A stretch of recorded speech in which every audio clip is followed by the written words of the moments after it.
92.5. Brooke and Jubal's second date update. The actual date on today's second date update is crazy. All right. So this girl emailed us. She actually went car shopping with a guy on their first date. Whoa. And he ended up buying her a car. Stop it. That is not true. No, it's not true at all. I was going to say. The car shopping part was true. I made up the rest. Morgan is on the phone with us right now to do a second date update. She wants us to call a guy named Graham today to find out why he won't call her back. How are you, Morgan? I'm good. How are you, Jubal? Good. So you went car shopping on your first date, huh? Yes, we did. That actually sounds kind of fun to me. Of course it That's does. because you buy more cars in 1 year than anyone I've ever met in my life. I like going on test drives. I don't think a girl would enjoy doing it. But Morgan, how does somebody go car shopping on a first date? Well, we met at the gym, and we'd been seeing each other there for like 2 months. All right. And I was hoping he would ask me out, but he didn't. So finally I was like, hey, man, let's go out sometime. So this isn't like a brand new thing that you guys actually know each other pretty well. I mean, yeah, like we see each other, a couple times a week, and we always say hi and have like at least a conversation. But Okay. you've never seen each other outside of the gym. This would be your first out of the gym experience together. Correct.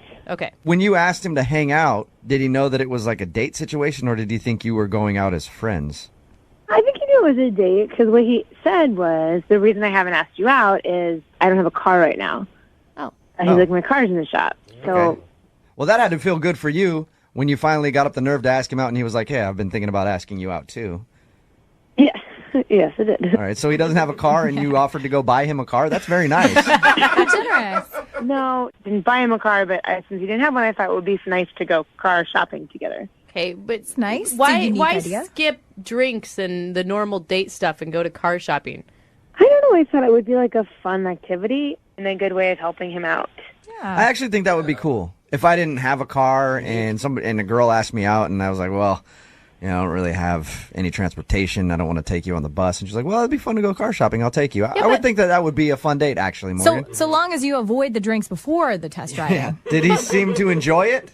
Yeah, we had a really great time. Like, it was like a fun thing to do on a date. Is there anything that happened while you guys were out looking at cars that you think was awkward for him, or? The only thing that came to mind is, like, once I introduced us as, like, a married couple. Oh. Like, they asked if we were, and I was like, oh, yeah, yeah. And I thought it was hilarious, and he did not laugh. Okay. So maybe that was it. Maybe he was like, oh, man, that's a little crazy. I mean, if that happened to you, Jubal, would you think that this girl is automatically thinking marriage off the first date? It depends how she did it. If you looked at him while you were saying it and you're like, yes, we're husband and wife, then I'd be a little creeped out. Did he seem upset by that, or? No, I wouldn't say upset. He just looked really uncomfortable. All right. Oh, yeah. Did you guys kiss or anything? Get in the back seat of one of those cars? Anything? Really give it a test drive. Yeah. No, the date ended in a hug. Have you guys talked at all since your date? I mean, you were friends at the gym. I'm assuming that Weirdly, I have not seen him at the gym at all, but we have been texting like a little bit, but I definitely feel like he's blowing me off. Okay, That's so not a good sign. he's responding to your texts. What's he saying? Just like basic conversation. Like, LOL, I know, me too, whatever. Okay, so it feels like he's avoiding you. I think he's blowing me off, but I can't be for sure, so that's why I need your help. Okay, we'll play a song, come back, call him, get him on the phone, and get your second date update. Okay, thanks, guys. All right, hang on. 2.5. Brooke and Jubal in the mornings. Second date update. If you're just joining us for the second date update, Morgan is on the phone. She wants to call this guy named Graham. They apparently have been gym buddies for a little while. She finally asked him out. Unfortunately, he didn't have a car, so he didn't want to go out with her, but she said, let's go car shopping. It'll be fun. And that's how they spent their day together. She says that everything went well, except for one kind of awkward moment where she pretended that the two were married to the car salesman. And he seemed a little weirded out by that, but other than that, everything seemed cool. And now they've talked a little bit, but it's obvious that he's avoiding her. Morgan, are you ready to give him a call and find out if he is actually avoiding you? Yes, I am ready. All right. Anything else you can think of that might have caused him to not want to see you again? No, everything was really great. It was really natural and fun, and like I was thinking about it, and that was pretty harmless. Like, he wasn't upset. It wasn't that big of a deal. Okay, and you haven't seen him at the gym at all. No. I will say, as someone who's dated like everybody at my gym, if you get somebody to change their gym schedule, then you might have done You've something. done something wrong. Yeah. All right, Morgan, here we go. I'm going to dial his phone number right now, see if we can get him on the phone, okay? Okay.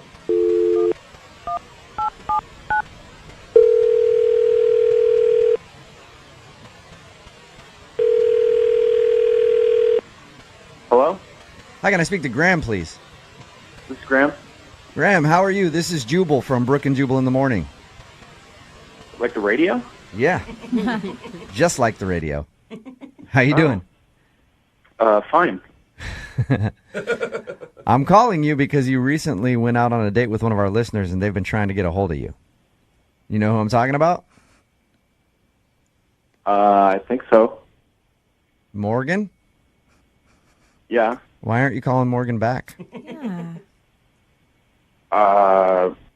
This is kind of weird. Like, I don't feel like it's any of your business, really. Well, it kind of is my business because Morgan actually asked me to call you and find out if you're avoiding her. Well, I'm not.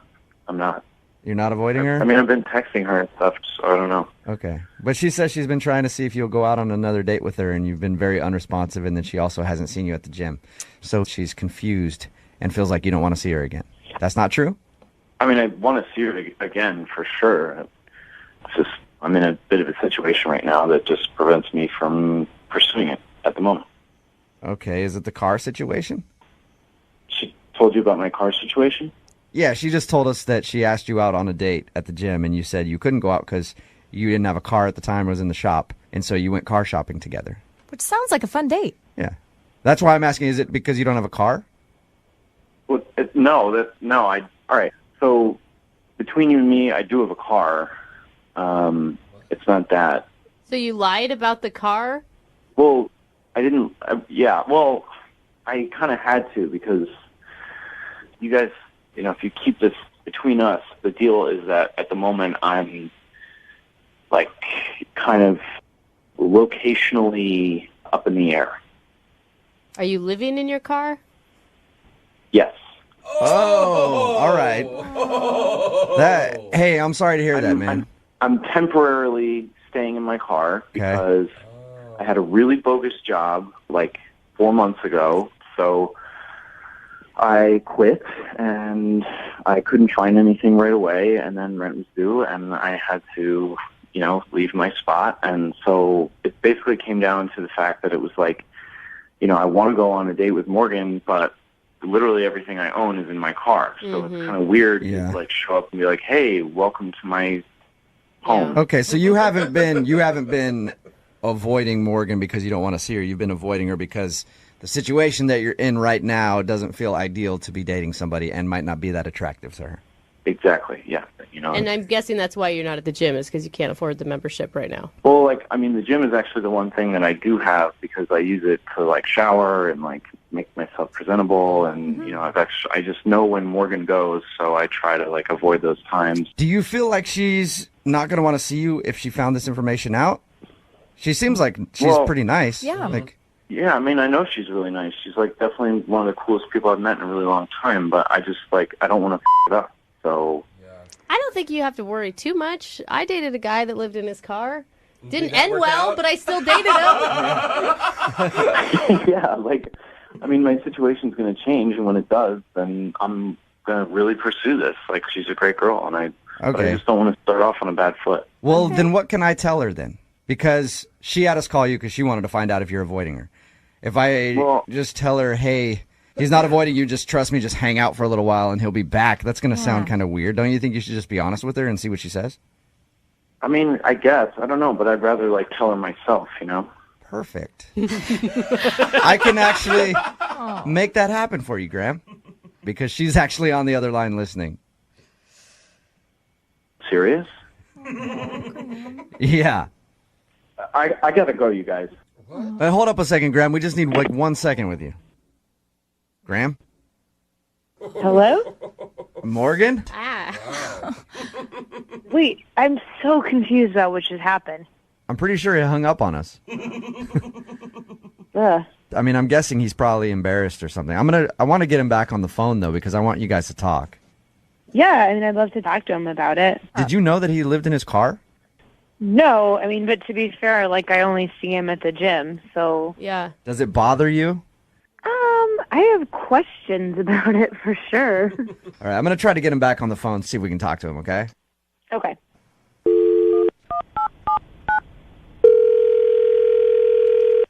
Hello? Graham?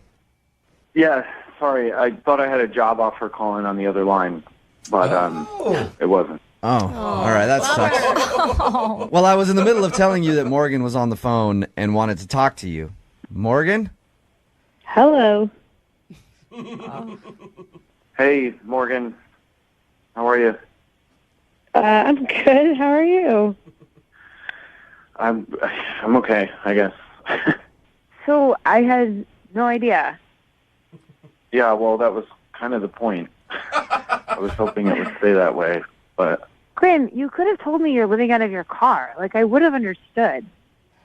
Yeah, I mean, I don't know. I didn't want to, like, mess anything up before we even, like, got started with anything, you know? I don't know. I just wanted to be able to, like, do nice things and, like, take you places and, you know, start off on the right foot rather than have it be, like, some kind of weird thing that, like, we have to, like, overcome together right at the beginning. That's totally understandable. So do you want to get a job? Are you looking for a job? Like, what's your deal? Yeah, I mean, I've been looking every day. You know, it's like that's my job right now is getting a job. You know, it's just not that easy right now. And I'm, you know, if you could just give me like 2 more weeks, I'm gonna have something by then. I have a couple of leads coming through right now, and I'll be back on my feet then. And I don't know. I just hate to like ruin this before anything even had the chance to happen. Yeah, but Graham, now that you guys got this out of the way, I will pay for you guys to go on a second date. Yeah. Would you, I mean, you might as well go out with Morgan again, especially now that she knows what she knows and you guys can talk a little more in depth about the situation. Yeah, it's out there. Yeah, I want to. I just hope she will. Okay, but what I'm saying is, Graham, why do you have to wait like 2 weeks until you get a job? I will pay for you guys to go on a second date. I mean, free hot meal. Come on, Graham. And then you guys can decide what you want to do about your situation when you go out. But would you like to go out with her? Absolutely. Yeah. Morgan, do you want to go out with Graham again? Graham, like, I like you, and I would love to hear more about your situation, and I'm totally down to hang out with you and go on a date with you. Oh, I like her. Aw, it's going to be so easy to get her back to your place, Graham.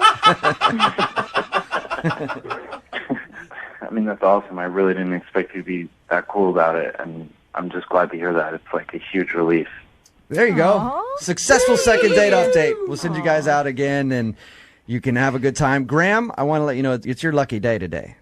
Yeah. Oh, yeah? Because not only am I sending you out on a second date with Morgan, but I'm going to go ahead and adopt you as my own. You can come stay at my place if you'd like. I think I'd rather stay in my car. All right. Brooke and Jubal in the morning. Today's second date update might have actually just changed somebody's life. It's Brooke and Jubal in the morning. I'm moving 92.5. If you missed today's brand new second date update, this girl Morgan wanted us to call Graham because he'd been avoiding her. Turns out that Graham, when we got him on the phone, doesn't have a house. He's in between places right now because he quit his job and can't afford rent, so he's living in his car, and that's why he was avoiding her because he was embarrassed of that. Oh, it's cool. tough. At the end of it, she gave him a second chance. She wanted to go with him again. That's She didn't. so cool. She could look past that. But I say that it could change his life because we're getting so many text messages in at 78592 with job opportunities for Graham, and that's what he was saying. He quit amazing. because he couldn't take his job anymore that he was doing because it was terrible. And so he's been looking for a new job, and he was going to try to find a job and then hopefully ask her out on a date when he could afford to take her out and could afford to have a place to take her back to. But everybody texting us at 78592 is offering Graham a job. I'm going to go ahead So awesome. and get all these together, give it to him, and then I'll leave it up to him to get in contact with you guys. But we really appreciate that. You guys are awesome. We have the best listeners. Yeah, like we joke around a lot and stuff, but when it comes to like semi-serious stuff like this is so. Don't they know that we're supposed to be all cold-hearted Yeah, here? I mean, know. come on, we're the Feel Bad station. This is not what we do. This is uncharted territory for us. It's really weird.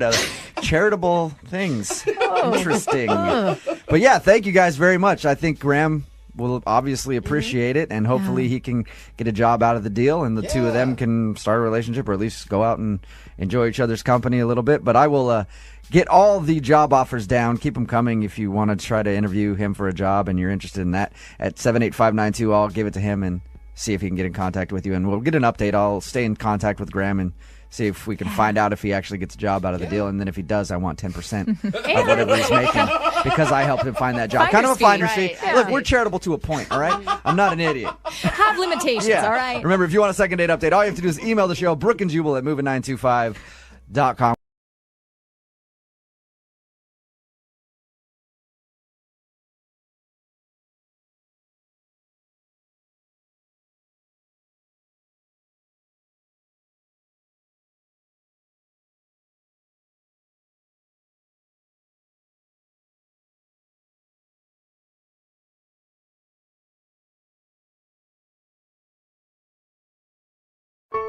If you're just tuning in for the second date, one of our listeners, Cammie, went out with a guy named Justin recently. They went out to a steakhouse for dinner, and Justin told her to order anything she wanted because he was paying with his company's credit card. Nice. And he said, as long as they mention a few business-related things, then it technically counts as a business meeting. Thing is, halfway through dinner, Justin started to act a little bit strange. He got really quiet, a little distant, wasn't eating. And from there, everything just ended kind of awkwardly. Cammie has no idea exactly where it is that things went wrong. Yeah. And Cammie, I feel like we've talked for a while, and we gave this whole second date thing a shot. And you seem nice. Oh, we're breaking up with her? I'm just not really feeling it. You're not feeling it. Okay. So, well, it's not to the point. not- It's not to the point where I want to stop the second date completely, but Yeah. I am going to treat you differently from this point forward. Okay. And I will tell you, it's not you, it's me, Okay. but it is a little bit you. Is this sounding too close to home, Cammie? Out of nowhere. It's super painful for me. How dare you? I'm still interested in you, Cammie. Okay. I appreciate that. I Yeah. appreciate it's so weird. Like, it's two different people. Yeah. Like, we talked on the phone. Like, that's a big deal. That is. I might be jaded, but my first thought is he's married or he's in a relationship. And, like, the guilt finally caught up to him mid-meal. Do you know what I mean? I just need to know what happened because it was so dramatic. Right. And I even asked him, because at that point, like, at the end of the day, I really had nothing to lose. Like, once he stopped making eye contact, I was like, what is going on? Okay, I'm back to being interested now. I'm going to rejoin this conversation. Is that what you're doing? Sorry. Let's go. Okay, let's do it. Quiet the whole time. Let's hope that we can do the same with Justin and get him interested in you again, all right? Okay, Just like we I did with see. Jeff. Clever. I don't know if it's worth our energy, but Yeah, I let's don't- try it anyway. You ready, Cammie? Yeah, let's try it. I Okay. lost interest again. Yeah. Oh, Jeff, just Come call the on. number. Oh, okay, I'm back on board. You All were right. all over the board. Okay, let's see what's going on with Justin. I'm going to dial his number right now. Here we go.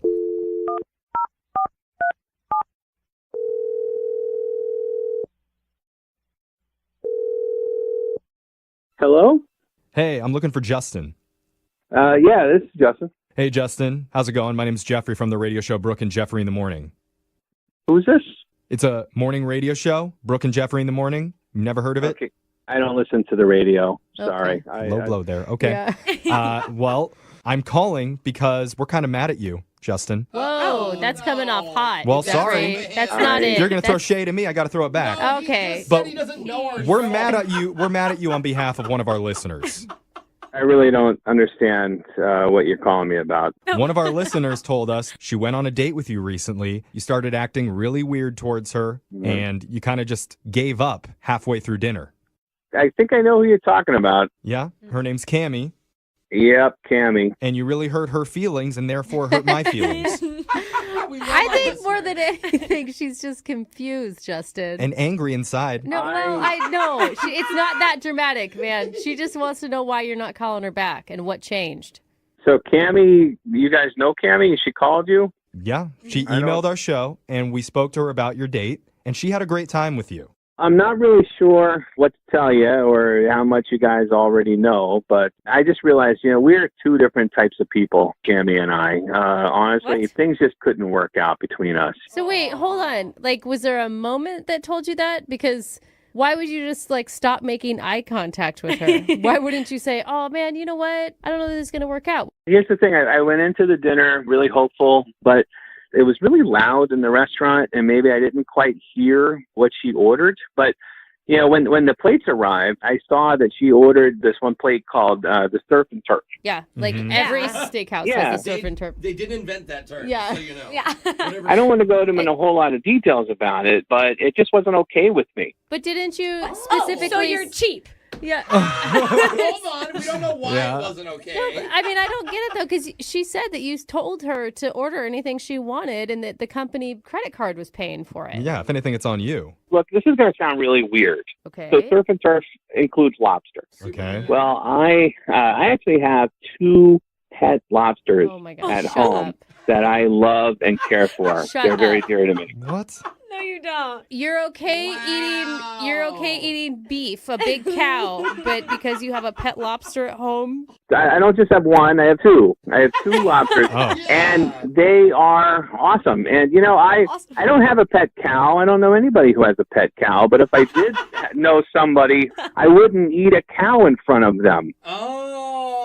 That actually makes sense. I'm not saying I agree, but he has logic. What are you talking about? What have you talked about your pet lobsters? Like, this is so weird, dude. What are you expecting when you go to a steakhouse? Listen, look, there are 2 tiny lobsters. One is named Snip, and the other's named Leonardo da Vinci. Oh, that's really cute. That's really cute. But, I mean... Look, I told you, I knew you would think it was weird. I hear them laughing. I knew it. Look, but they mean a lot to me. And I just wasn't expecting to see her order lobster to eat in front of me. Well, did Cammie know that you owned 2 lobsters before she put in her order? I don't think we got to that point. I mean, we had talked about other stuff. So I don't understand. That's so unrealistic. Like, how is she supposed to respect feelings that she doesn't even know about? Yeah, I understand that, but look, can you imagine from my perspective, right? Yeah. Like one of the lobster on her plate, the lobster on her plate looked like Snip. Yeah. Oh.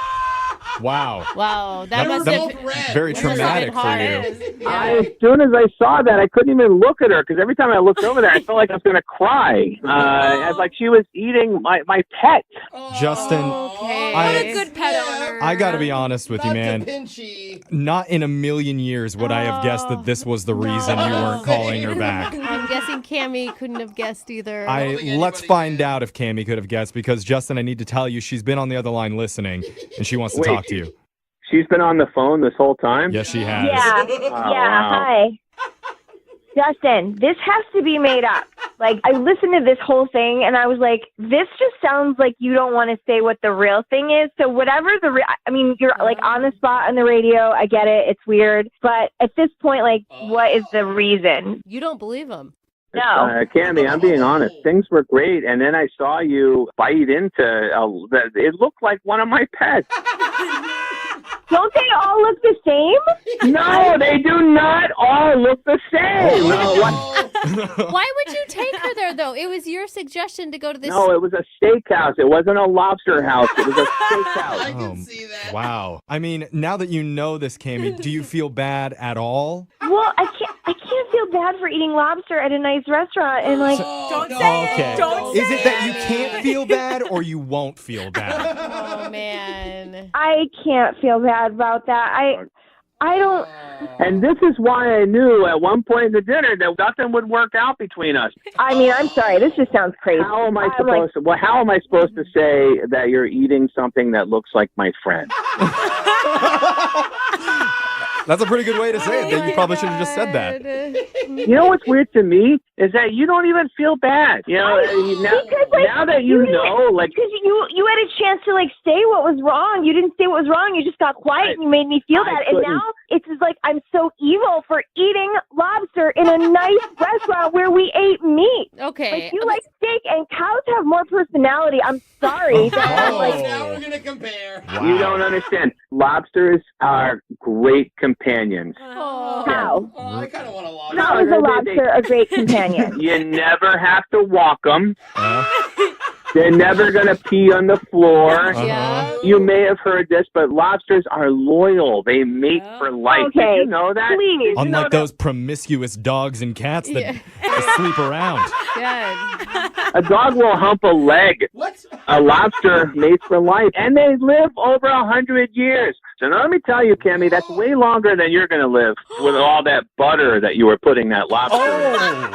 Oh my God, Kenny, this is so crazy. I don't have to justify butter to you. Yeah, you don't have to. I mean, wait, would you give her another chance if she said she'd never eat lobster again? Or in front of you? It's so hard. Even right now, revisiting that night, it's so hard for me. Okay, Justin, look, I don't want to put you through any more trauma. I don't want to give you any more PTSD. So let me just ask, would you like to go out on another date with Cammie? We'll pay for it. No lobster, just any other type of seafood will be fine. Yeah. I don't know. You guys can eat crabs and then give her crabs later.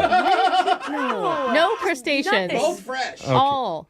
No. I don't know. This is a terrible way to start a relationship. But everything else was so Tough to good, come back bro. from. Other than I don't this, know. I think we've gone too far down the No hole. I don't turning think we back. can recover after the butter and the Leonardo da Vinci lot or whatever his name is. I don't. Leonardo da Vinci, like the painter. Yeah, sorry, Yeah. but This is just too much for me. I'm not interested anymore either. You guys are worried about him being triggered. I'm triggered by this whole conversation. No. Yeah. We're both scarred. it Okay. just doesn't end up well. Well, I hope you never go out on a date and somebody eats like a dog or a kitten in front of you. Oh my God. I really. Oh, that's a given. I hope that too. Thank you for that. what restaurants are you going to? Everybody's had a first date that just didn't go according to plan. Oh yeah, for sure. You know, Most of them. whether you showed up 20 minutes late or accidentally called them by the wrong name, Yeah. or they got back together with their ex in the middle of appetizers. Wow. It's always awkward. I told you to get off your phone. Now look what happened. Couldn't even make it to the main course. Yeah, but, I'd almost prefer those bad dates to the ones where you can't think of a bad moment, because at least you know. Yeah, that's true. You have an answer. But That's interesting. one of our listeners has been going crazy trying to figure out why the night took a turn for the worst. And now she's at an all-time low, calling a bunch of morons on the radio for help. So here we are. Cammie, I'm sorry that you've been reduced to this. Oh, man. Thank you. Yeah, this is terrible. Yeah. He was like, I said I would never do this. Yep. And here I am. Yeah. So tell us about the guy that brought you to this new low. What's his name? His name's Justin. Justin. Okay. Where'd you meet Justin? On an app.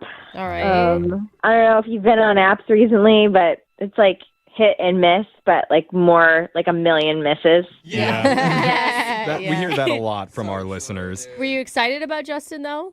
Yeah, no, I was. I mean, most guys now, like, they're really quick to be kind of overtly sexual, and it's just like, ugh, it's so gross. Yeah. And then this guy, though, like, he was sweet and he's sincere. Like, it just, like, refreshing, I guess. Okay. And then... So by sweet and sincere, you mean he didn't ask to exchange nudes in the first 5 minutes? Oh my God. It's like the bar is so low. Yeah. It's just like, this the bar guy is very low. He just said, how are you? And then it's I'm like, creepy. I'm like, ew.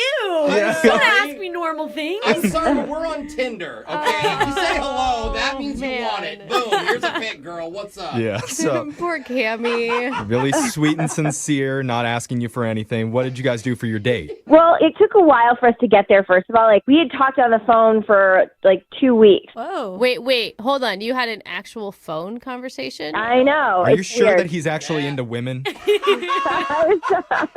Even then, are you sure he's not 80 years old? Yeah. I think it's a better question. No, but all jokes aside, even the last time I really clicked with somebody, it's when you actually talk and call, and, like, that is, like, a whole new level nowadays. That's awesome. It makes me nervous just It even does. thinking about making that phone call. Yeah. When you're about to answer, you're nervous. You're like, oh Yeah. my God, we're really going to talk here. So All right. you guys were clicking. Good. Yeah, it was good. And then he said we were going to go to a steakhouse for dinner. Good choice. We got there, and he was handsome, and he seemed like, like we hadn't FaceTime, but he looked like his pictures, like he sounded like himself. Like sometimes you meet somebody, you're like, oh, that's who you are in real life? I didn't think that was going to happen. But no. That's what the nudes are for. They show you who they really are. Even the nudes are Photoshopped. Though. Yeah. Watch out. Okay. How did he receive you? Like, like I think it was good. I know, like, that's weird. Look. You know what I meant. You know what I mean. You Yeah. have awful on a dating app. What was Did you like you in real also- person? Did you also show up correctly? I don't Oh No, my I know what you gosh. mean. I know what you mean. No, I look like my pictures. She understood what I meant. Yeah, okay. Yeah, she got it. So how was your connection on the date? Yeah, I mean, it was good. It was like we just kept talking about the same stuff. We talked about like trips we took and our friends, like normal date stuff. Did you feel like you ran out of things to talk about at any point? No, I don't think so. Well, at one point he was going to put this on his company credit card. So I was like, oh, hopefully it doesn't get him in trouble. But he said, well, if you talk about one business thing, it counts. A technicality? So you guys talked about business stuff? No, we were making jokes. Like we were saying things like lucrative deals and mergers and like run it up the flagpole. And, like we were just trying to be silly with it, I Sounds guess. hot. Okay. Since he was offering to pay on the company card, what did you get for dinner? I got surf and turf. Yeah, you Company's did. paying for Yeah. it. The That's most a girl. expensive. Okay. Well, you're doing business. Now we're talking. He got a steak. Like he got a really nice steak. So Okay. Okay. yeah. So where did the night get weird for you? Okay, so this is the thing. Like all of a sudden, kind of the mood changed. It was like two different people. Like he got much quieter. He stopped making eye contact. It was like the weirdest thing. Like he's barely touching his own food. So I was like, well, is he sick? Like, is something wrong? Like, what is he trying to just power through and be a hero, but some appetizers not making him feel good? Or I don't. Oh, so this happened before even the main course came? It's kind of as the main course is coming. Okay. Have you come up with any reasons, you think? No. And I even said, like, did I say something? Did I do something? He's like, no, it's fine. I had a really good time. And he hugged me and like, that's it. Wow, so you asked him. Well, it was so weird. And I was like, I really at that point was like, well, I have nothing to lose by saying that. At that point, did you try and save the date with a nude pic? Because it could happen that way, too. I don't know. This is really bizarre. Yeah, I mean, maybe somehow he got news that was bad. I don't know. Like, my friends are like, well, maybe.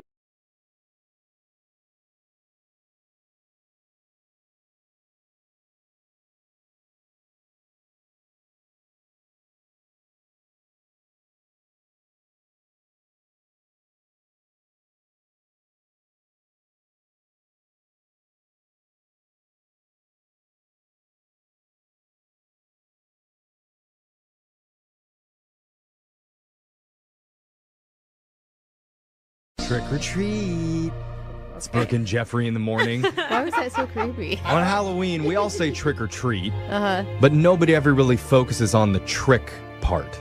I feel like that has been lost. Yeah. We're all too busy trying to cram as much chocolate and sugar inside our bodies as humanly possible. Uh-huh. But part of the tradition of Halloween is coming up with creepy or spooky pranks to try and scare or trick people in the spirit of Halloween. My mother's goal with her Halloween decorations is always to make children cry. It's a good goal. I'm not exaggerating. I support that.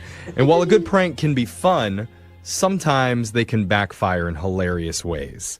Yeah. And that's why a guy in Minnesota is going viral this morning. What? Because of the hilarious fail that happened when he tried to prank his wife in the build-up to Halloween. Oh, yes.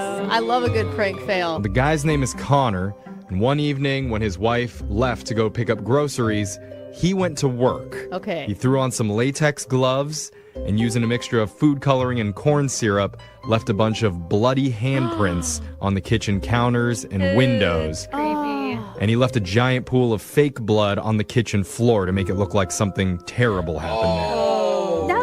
That just is like scary, sad, not funny. It's intense. But your grandma scaring children, that's hilarious. Yeah, when it's like obviously a zombie that's not real, not you coming home to your murdered husband. But hold on. Here's the difference between April Fools and Halloween. Halloween is edgier and scarier. It is edgier, I know. So you push that line. Yeah, it's supposed to be a little bit darker. And of course, his idea is when his wife gets home, she'll see all the blood, she'll freak out for a second or two, then he'll pop out from behind a closet and surprise, I'm fine. Yeah. Problem was, he forgot to lock their cat Dipsy in a separate room. Okay, why would that matter? So after Connor poured the fake blood on the floor, Dipsy walks on over Oh, no. and gets the fake blood all over herself. Oh, no. Oh, no! Then she proceeds to wander around the entire house, leaving trails of fake blood all over the carpets, Oh my God, on the Sadie. couches, up the stairs, in the bedrooms, everywhere. Oh my God. Now he's like, I wish I was dead. Yeah. My wife is literally going to kill me. By the time Connor's wife got home, the entire inside of their house looked like some terrible Rorschach painting. Oh no. Connor had to hire a cleaning company to deep clean their house top to bottom. Paid close to $3,000. Oh. Dang! Wow. Now we're not joking. Yeah, I think he's sticking to the treats for the rest of the Halloween, Yeah. the rest of his life. But of course, that's not the only Halloween prank that's backfired spectacularly on someone. Yeah. We asked for text to 78592 about your Halloween tricks gone wrong. Oh my God, so many people mess this up. Yeah. A lot of texts coming in. We also have somebody on the phone right now. Alana, Hi. tell us your Halloween prank fail. Oh, gosh. A few years ago, I was trying to prank my roommate, and I tried that trick where you unscrew the shower head and pour a packet of red Kool-Aid mix in it. Oh, yeah. What? Oh my I've God. seen that. That would be I've never so heard. freaky. So it looks like blood is coming out of your shower instead of... No. I'd fall for that. Yeah, I mean, she's horrified of, like, shower pranks and stuff, like Psycho and all of that. Mm-hmm. So I did that the night before, and she normally showers first in the morning. Uh-huh. But the next day, she actually overslept. And I completely forgot about it and ended up dyeing myself red. That's amazing. Oh, that's brutal. That's hilarious. It was so bad. I was red for 2 days. What? 2 days? Dude, I live in such an old building. Sometimes our water's brown, so I would think it's just like piping. Oh, yeah. Oh, dang it. I hate my apartment. We got a text into 78592 that says, I stuffed a scarecrow that sat on our front bench a week before Halloween. Then on Halloween night, I traded places with it to scare kids that came to the door. Oh, yeah, I've done this before, but with a witch. Says, Same thing. But the first kid that came dressed as a ninja used his nunchucks on me and then kicked me in the crotch. It's a risk. That's what you get. I mean, you deserved it. Of course the first Yeah. kid is a ninja. Yeah, Couldn't have been the right. princess that showed up first. We got another caller. Tony. Tony, tell us your Halloween trick gone wrong. Oh, my God. Well, I'm not the one who did this. I'm actually the victim of this really horrible prank. But I was in high school. It was freshman year. And second period, we're sitting there, and it's about like 10 minutes after class started. And our science teacher, Mr. Edison, hadn't shown up yet. Okay. And then all of a sudden in the hallway, we hear like a, and then the door pops open, and there's this guy with a chainsaw. And there looks like his blood splattered on his shoulder. Oh, my God. And I want to pretend like I was tough in this situation, but I peed my pants. One of the other kids, one of the football players in the class gets up. He throws his chair at the guy with the chainsaw. I'm the hero! Knocks out of his hand and starts like spinning on the floor. And then the guy who had the chainsaw, he's jumping up and down, starts freaking out. He had a hockey mask. He moves it, and it turns out it was Mr. Edelson. And he's jumping around trying not to get cut by his own chainsaw. Wait, this was your science teacher who did this to you? This was our science teacher, yes. Yeah, you're definitely not this generation. Yeah, that wouldn't fly. Chainsaws are so It scary. doesn't. Everyone knows that if you do a chainsaw trick, you take the blade off the chainsaw before you turn it on. Take the chain off. Yeah. When it was hitting the floor, the whole school got shut down. Oh, my God. What happened to Mr. Edelston? Oh, he got fired, like straight up. Oh. But you know he's still saying, worth it. Yeah. He hated you guys. No regrets. Wow. It was the most memorable freshman year I think probably anybody had that year. Oh my God. Jeez. Well, keep your text coming into 78592. We're going to hear more Halloween pranks gone wrong after we play a song right after this. If you're just tuning in, we're talking about Halloween pranks gone wrong. This all started with a viral story about a guy in Minnesota who tried to prank his wife in the lead up to Halloween by leaving fake blood all over his house. Problem was, his cat got into the fake blood and ended up spreading it everywhere. Oh my God. And it cost $3,000 to have a cleaning crew come by and basically deep clean their entire home. That is so much money. That dude. backfired. I can't Really, believe that. really backfired. But it's kind of funny because we had a lot of people text in and call in to share their personal stories of Halloween tricks that failed. Like we got one caller who told us that they tried to trick their roommate by putting Kool-Aid in their shower head. Red Kool-Aid mix to make it look like blood was coming out, but their roommate didn't shower that morning. So instead, they got the Kool-Aid shower. They were red for 2 days. But I can't get over the teacher. Yeah. What was the teacher thinking? Yeah, another guy called in saying that his teacher at his old high school pranked everybody by coming to school with a chainsaw. Where he didn't take the chain off. Yeah. Like it was legit gonna cut someone. Ended up canceling school that day and getting himself fired. Yeah. He was just trying to be the cool guy. Yeah. That's the ultimate trick, but we still have people calling in wanting to share their stories, including Patricia. Patricia, tell us your Halloween prank gone wrong. So a couple years back, I just wanted to mess with my husband. We were newly married. So I sent him a text while he was at work just being like, hey, babe, I think our new apartment is haunted.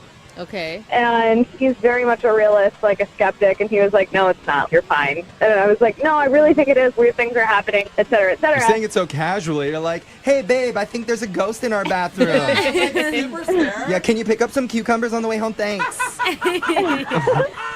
I'm sure you had a different tone when you said it. Yeah. I mean, that was pretty close, to be honest. Okay. Just the casual haunting. Did you take it a step further? Yeah, oh, of course I did. So I started steaming up the bathroom mirror and, like, writing messages right before I knew he was going to, like, go brush his teeth. Like, Oh, that's good. That's smart. yeah.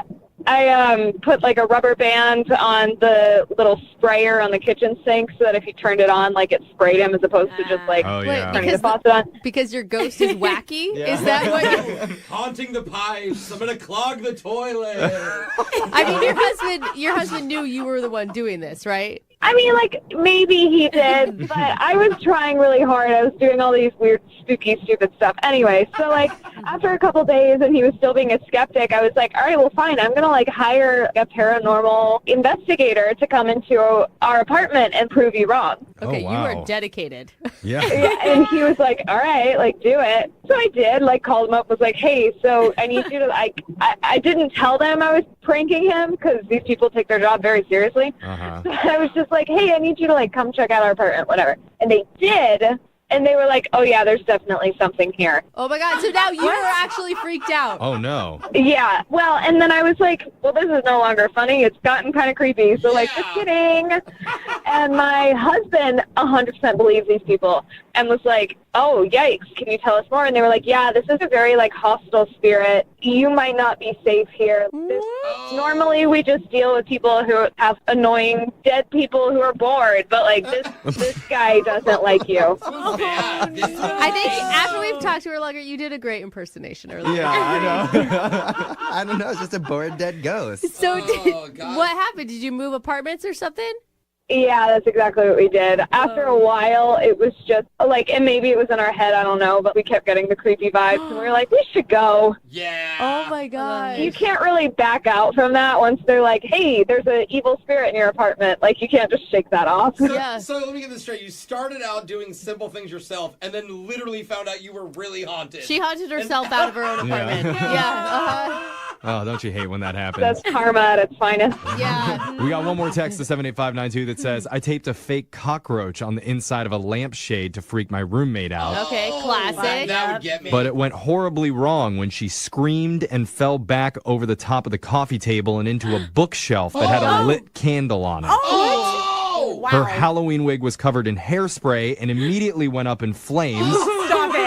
Luckily, she got it off before she hurt herself. Oh, thank goodness. But we definitely didn't get our security deposit back because of all the fire damage on the ceiling. Oh, my God. Yikes. That turned out wrong. Keep your text coming into 78592 about your worst Halloween pranks gone wrong. It's Brooke. Moving 92.5. Brooke and Jubal's second date update. You know, I've never had to do online dating, as I've mentioned before. You know, Yeah, because you just get girls too drunk and they end up naturally. But what I've heard, rumors are that sometimes you meet someone online and then you meet up with them and they're not exactly who you thought they were. Strange. Weird, right? People misrepresent themselves? Yeah, all the people that I meet on Craigslist are always exactly the same as what their as what their casual encounter ad says. Like, it gets straight to the point, and I know what I'm getting when I show up. Yeah. You're so... Stacy Oh my gosh. met a guy named Tyler online. In her email, it says that he turned out to be different than I thought when we met in person. Uh-oh. In a good way, though. Right, Stacy? Yeah, he was really great. Huh. How so? Well, he was cuter in person, and he made me laugh a lot. I just remember feeling really comfortable with him instantly. Okay, and how long had you guys been talking online before you met in person? 2 weeks. 2 weeks? 2 weeks, okay. So you felt like you kind of knew him Yeah. a little bit. What did you guys do on the date? We went out to dinner, and we couldn't decide what to order when we got to the table. So we got two different things and shared them, and that seemed really cute and comfortable and fun. You didn't like feed each other or anything, did you? No. You didn't like baby bird him, did you? In the middle of it? Because that's what I do on my dates, and they dig it. Let me tell you that. Gents, you can use that in your future dates. You're the elderly center. What'd you guys do after dinner? Well, after dinner, I invited him back to my place. Ooh. And we didn't have dessert at the restaurant, so I offered to make him dessert. So I went into the kitchen, and when I came back, he was just really different. He was kind of cold. Really? And, yeah, he was there for about 10 minutes, and he told me that he had to go home and feed his dog. That he had to go feed his dog? That's like the girls, I have to go wash my hair. No, but I have a dog. That really happens sometimes. It does. I'm serious. I'm serious. Sometimes you forget, like, oh, crap, it's been 6 hours. Dogs are fine. They're good. So he left to feed his dog, and did you guys kiss or anything? We kissed on the cheek. Ooh, steamy. What was your goal of bringing him back to your place? I didn't want it to go too far because I like to take it a little slow myself. Mm-hmm. But, you know, I was really having a great time with him and kind of wanted to see how he would feel in my space, have some dessert. Right. You just get him into your space and see how everything works. I get it. He's not a sofa. Stacey, do you think that, maybe he got the wrong impression by you inviting him back? That you wanted to do more than just spend time together? I don't think so, because he was really into it. And it wasn't until I left him alone into the kitchen that his energy changed. Do you have anything weird in your place that he could have seen? I don't think so. Come on. We have heard some weird stuff like feces on a wall, samurai swords, Justin Bieber posters. We've done a lot of these second dates. I mean, I have some seashell art, but I don't think that would be so off-putting that he would leave. Yeah, I don't think He's just mad about that. This is disgusting. I hate the beach. Yeah. I have to go to the Museum of Modern Art just to cleanse myself of your ridiculous tastes. Hopefully that's not it. All right. Well, we'll call him after this. Play a song, come back, and get your second date update, okay? Okay, great. All right. Hang on. Moving 92.5. Brooke and Jubal in the mornings. Second date update. It's interesting to me how many of these second date updates we do where people go to someone's house and then split really quickly. Mm-hmm. You know, because again, like anytime I've invited someone over to my house, they usually always stay. Again, because they're blacked out and can't go anywhere. Or they're tied up. It's your second date update. Yeah, that too. Yeah. We've got Stacy on the phone with us. Stacy went out with a guy named Tyler she met online. She was pleasantly surprised when she met him. They had dinner, went back to her place for about 15 minutes, and then he seemed kind of strange, said he had to go feed his dog, and left. Stacy, how many times have you tried to get a hold of him? I didn't ask you that earlier. You know, I emailed him once, and I called him once, and that's it. Okay. Did you ask for a picture of his dog as proof that he really has a dog? Yeah. No, but I probably should have. And also called him a liar in your email. That usually helps. All right. I'm going to call him right now, see if we can get him on the phone and get your second date update, okay? Thank you. All right, here we go.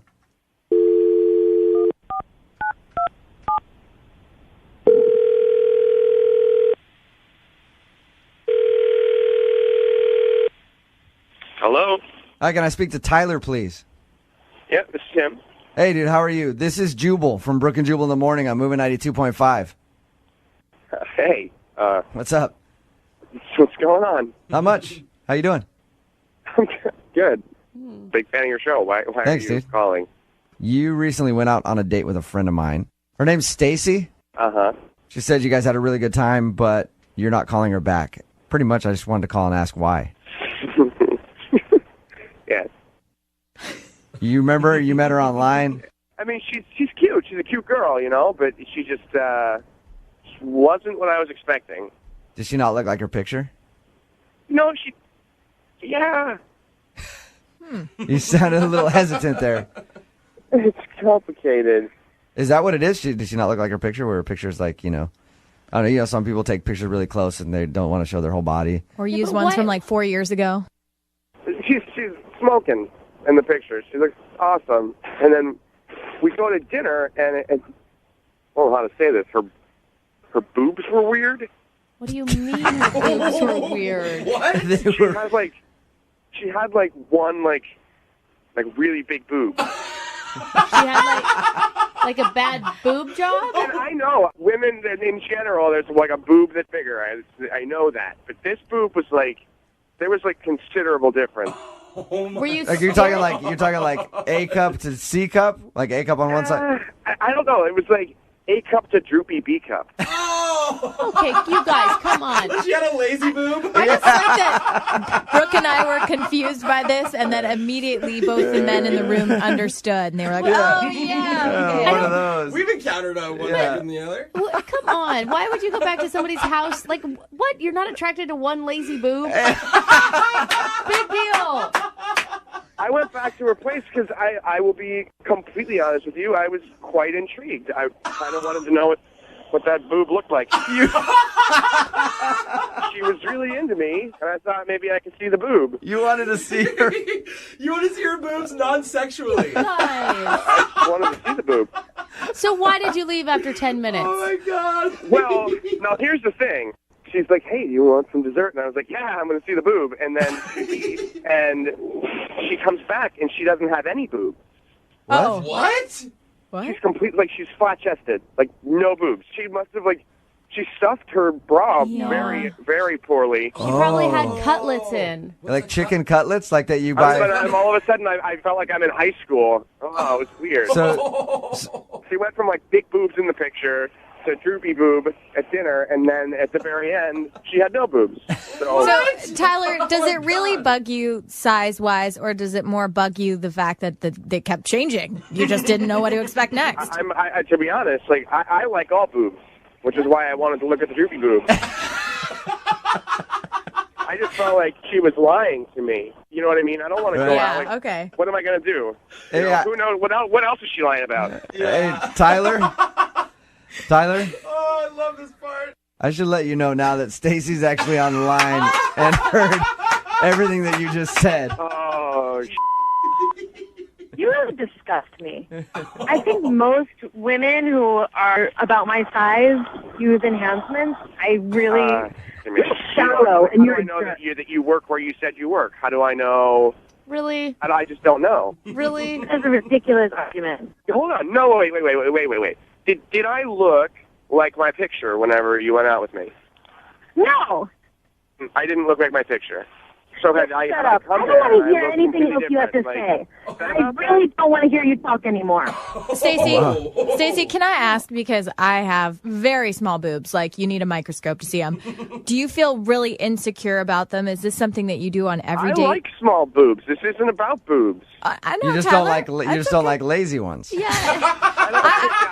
I like lazy ones. I was going back to see the lazy boobs.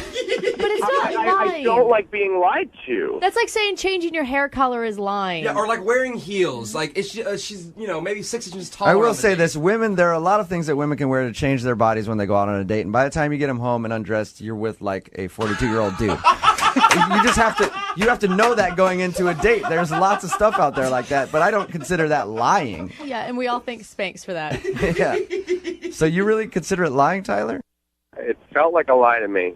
I hope you find some braless hippie to make you happy, all right? Because that's the only person who you're going to find that isn't, quote-unquote, lying to you. You weren't wearing a bra that was making your boobs look weird.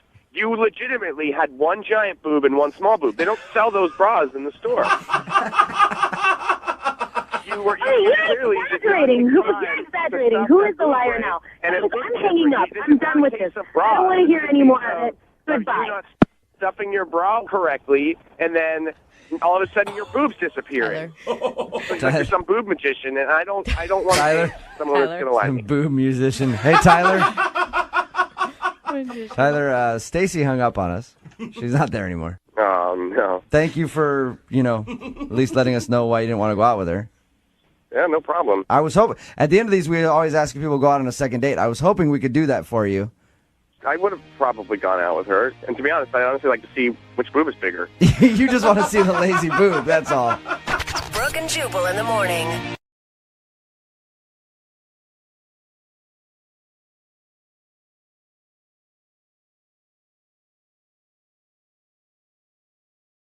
Moving 92.5. Brooke and Jubal's second date update.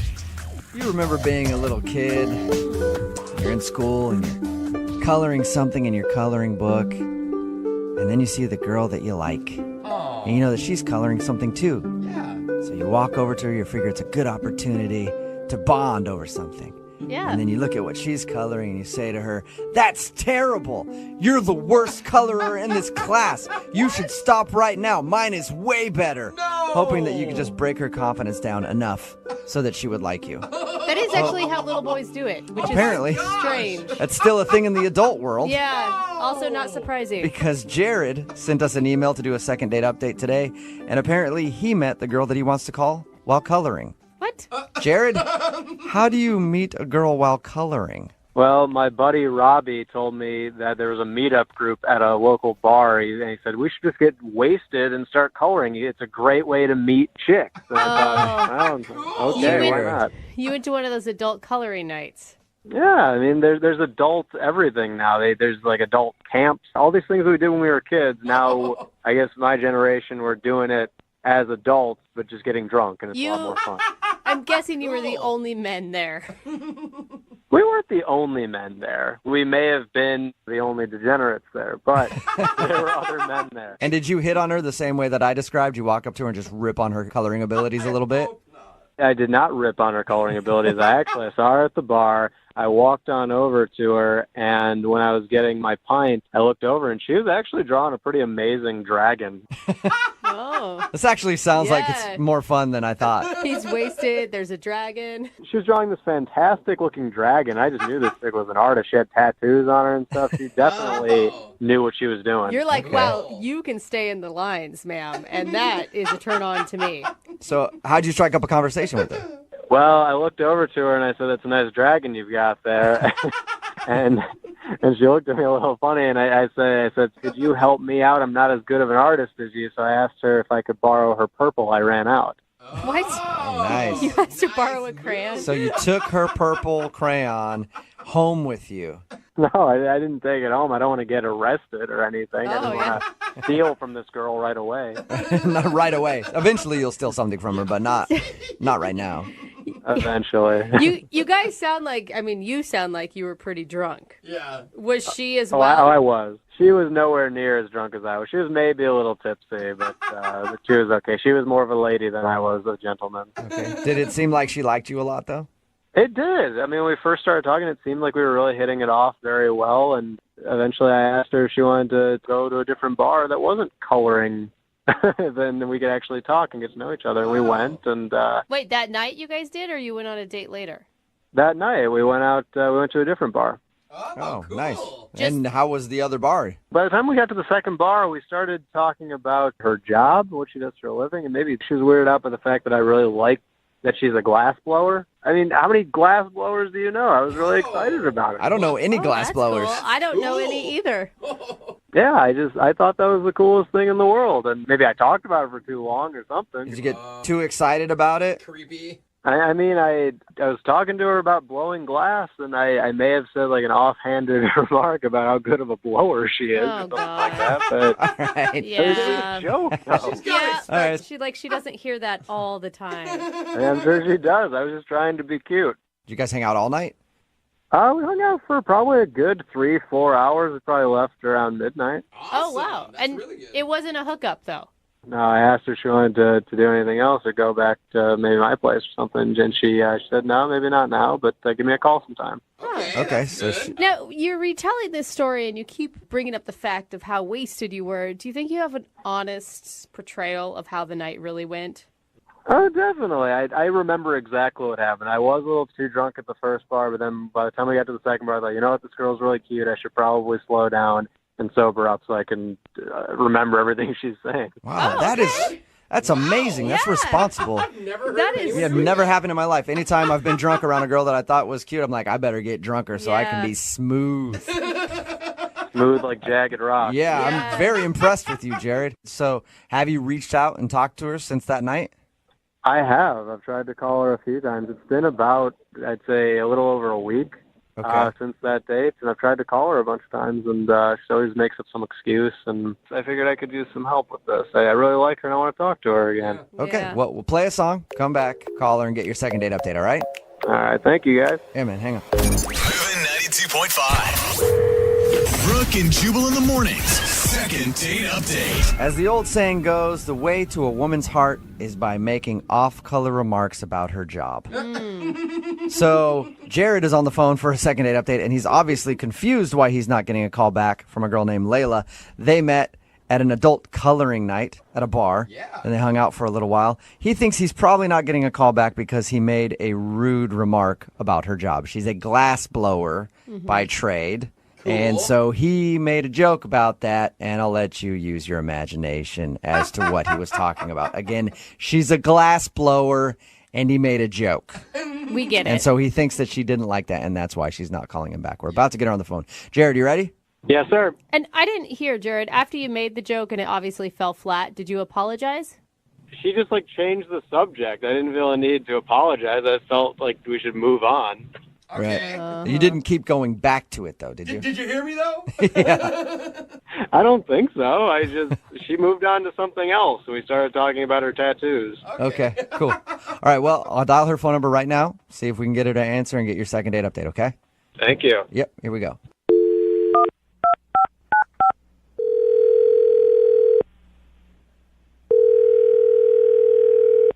Hello? Hi, can I speak to Layla, please? Yeah, this is she. Can I ask who's calling? Sure you can. Okay, who's calling? Oh, Jubal from Brooke and Jubal in the Morning. Who? Jubal from Brooke and Jubal in the Morning. It's a radio show. It's always funny to me. What's all that? That is Brooke and Jose and me, Jubal, We're from all Brooke and here. Jubal in the Morning. It's a radio show. Okay. Hi, everybody. Hi. Still not What's putting going it on? together, are you? What's going on? Well, I'm calling you today because we actually got an email about you from one of our listeners. His name is Jared. Okay. And Jared told us about the night that you guys met. Did he? Yeah. And he said that It just he gets really weirder. liked you, and he's been trying to get a hold of you for a second date, but you keep saying you're busy. Yeah, he called me last night, and I ignored his call. Yeah. He said that you've been ignoring all of his calls. Is there a particular reason?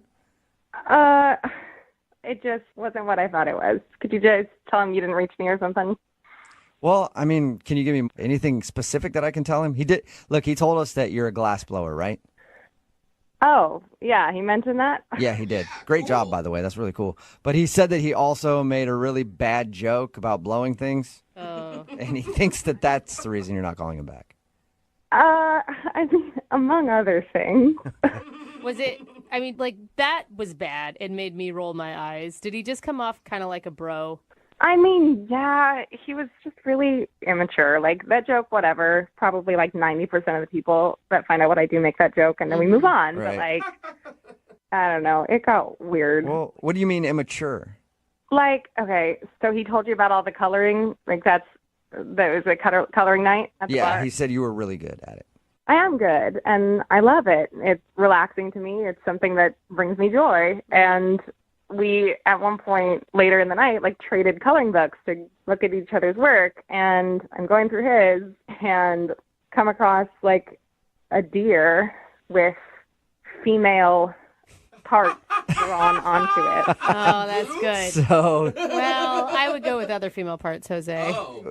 well, what? Yeah, what are we talking about? What parts were drawn on it? Why do you guys need to know the specifics? I don't know. You're right. It's funny. I'm not going to tell you. You can use your imagination. So it was basically like a paint a picture. a deer-human hybrid that he had drawn. Yeah, a very inappropriate one. Okay. In a children's coloring book. And I started flipping to the next page and the next page, and every single cute, cuddly animal, I kid you not, had some sort of inappropriate addition. That's awesome. You didn't find that funny? I would have laughed. I mean, yeah, like 10 years ago, but I enjoy coloring. It really, it means something to me. I'm an artist, and, sorry, I'm not interested in dating a 12-year-old boy. Maybe he thought you would think it was funny, too, don't you think? Yeah, I mean, he kept looking over at me isn't this hilarious? As he's, going through my drawing. It was so... Every single page that he's done it to, he's like, oh, man, this one, it's the same joke as the last page, except this one's on a rabbit. The other one was a beaver. I kid you not. He said to me at one point, hey, look at this giraffe. Guess what's longer than its neck? Oh, my gosh. I'm not kidding. I still don't get it, though, because he said that you guys hung out for 3 or 4 hours that night. Why? I mean, we did. It's not like there was anybody else there. We were drinking and laughing and having fun. I don't know. Honestly, it just wore on me. Over the course of the night, he kept calling me the glass blower. Like he was British. I don't even know. He was so excited that I was a glass blower and thought it was so, medieval or whatever, and just... It was so obnoxious, you guys. Okay. Well, I have some news for you, glassblower. Jared is actually on the other line and wants to talk to you. Oh, my God. Are you guys serious? Yeah. Jared, you there? Yes, I am here. And hello to you, glassblower. He's not stopping with it. Jared, she didn't like that you kept calling her that. I wouldn't continue it. Come on. She thought it was funny. She laughed every time I called her glassblower. It made me laugh, but I don't know if for the same reasons. I mean, honestly, dude, it was really obnoxious. I was laughing more at my life and the circumstances that brought me to that moment. You could have fooled me. You seemed like you were enjoying yourself. After all those drinks I was buying, you seemed like a really condescending I have to tell you. Whoa! Wow. I mean, did you not wonder why I kept needing another drink? Jared, that was intense, man. Why are you name-calling all of a sudden? Because I was doing a nice thing. I was taking this girl out to another bar, and we were having a good time, and now she's saying that I'm acting like a 12-year-old, and that, you didn't even ask about any of those things. You just laughed along, and on the inside, you hated my drawing. Jared, in her defense, what is she supposed to ask you about drawing genitalia on woodland creatures? If it was so offensive to you, why didn't you say anything? Not to mention, half of those were my buddy Rob's anyway, which you didn't even care to ask about. Oh, he's offended. Well, who's defensive about the drawings? You don't make fun of me or Rob. I mean, I'm sorry. I didn't know that half of them were your buddy Rob. But, the second I saw them, it became pretty clear to me that you were not somebody I could have a conversation with. And, Well, then why did you continue to have a conversation with me for the next 4 or 5 hours? Well, I wanted to be out that night. It was my one night out a week, and whatever. It was fine, but I don't want to pursue it again. You know what I mean? I just don't feel like seeing you again, which is why I avoided your calls, and now I'm on the radio. What are you thinking? Wow, my God. I thought you were way more fun than this. I guess sober, you are just obnoxious to be around. Wow. Jared, how can you not own up to any of that? Showing a girl a bunch of boobs and other parts and then glassblower joke, the whole thing is pretty obnoxious. God, you too? What is it with you guys? We were getting wasted at a bar and coloring in coloring books. It's supposed to be fun. Yeah. No, this is serious stuff, Jared. Well, apparently, for the girl that has Tolstoy written on her arm, it must be pretty serious. Listen. All right. It sounds like what you need is some 21-year-old co-ed who's going to go do shots off of you at a bar, and maybe you guys can color on each other with markers or something. That's just not something I'm interested in, okay? You should be dating some 50-year-old college professor with erectile dysfunction that wears nothing but tweed jackets every day. Great. If I can have a conversation with him, I'm set.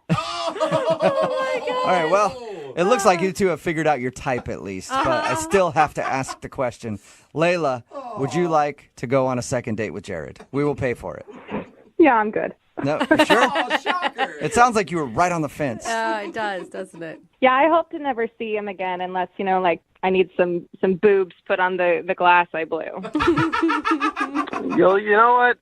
This really was eye-opening to me. I don't need to date this girl ever again. Thank you guys for doing this for me. I guess I just need a college girl that has no brains in her head at all, right? Yeah, please, enjoy. Just don't call me anymore, okay? I will, glass blower woman. Enjoy your life. Glass blower woman. Glass blower you're woman. very witty. Thank you so much for gracing us. You are the glass blower woman. Yes, Blow okay. away. Blow. Thank you so much for your wit. Glass blower. Brooke and Jubal in the morning. Text message in at 78592 says, OMG, that dude is hilarious. I totally would go out with him. Another one that says, I have a great sense of humor, and that guy is annoying. Yeah, of course, that's totally. about today's second date update. Jared wanted to call a girl named Layla. They met at an adult coloring night at a bar. People are doing that now where you go and color. And she was a glass blower. That was the thing that impressed him the most. You can't even say it normal anymore because of him. Apparently, he loved the fact that she was a glass blower so much that he kept saying it over and over again. That was really annoying. But the reason that she really didn't want to go out with him was she looked at his coloring that he did that night, and he didn't really color anything. He just drew genitalia on all the pictures, him and his buddy, and she thought he was immature. Well, it's funny if you're hanging out with your drinking buddy. It's not funny if it's a guy that you want to date. Yeah. You know, like... Somebody else texted in at 78592 said, I just want to see his pictures. Yeah. I do too, actually. I'm really curious. Remember, if you want a second date update, all you have to do is email the show, and we will call the person who didn't call you back. Moving 92.5.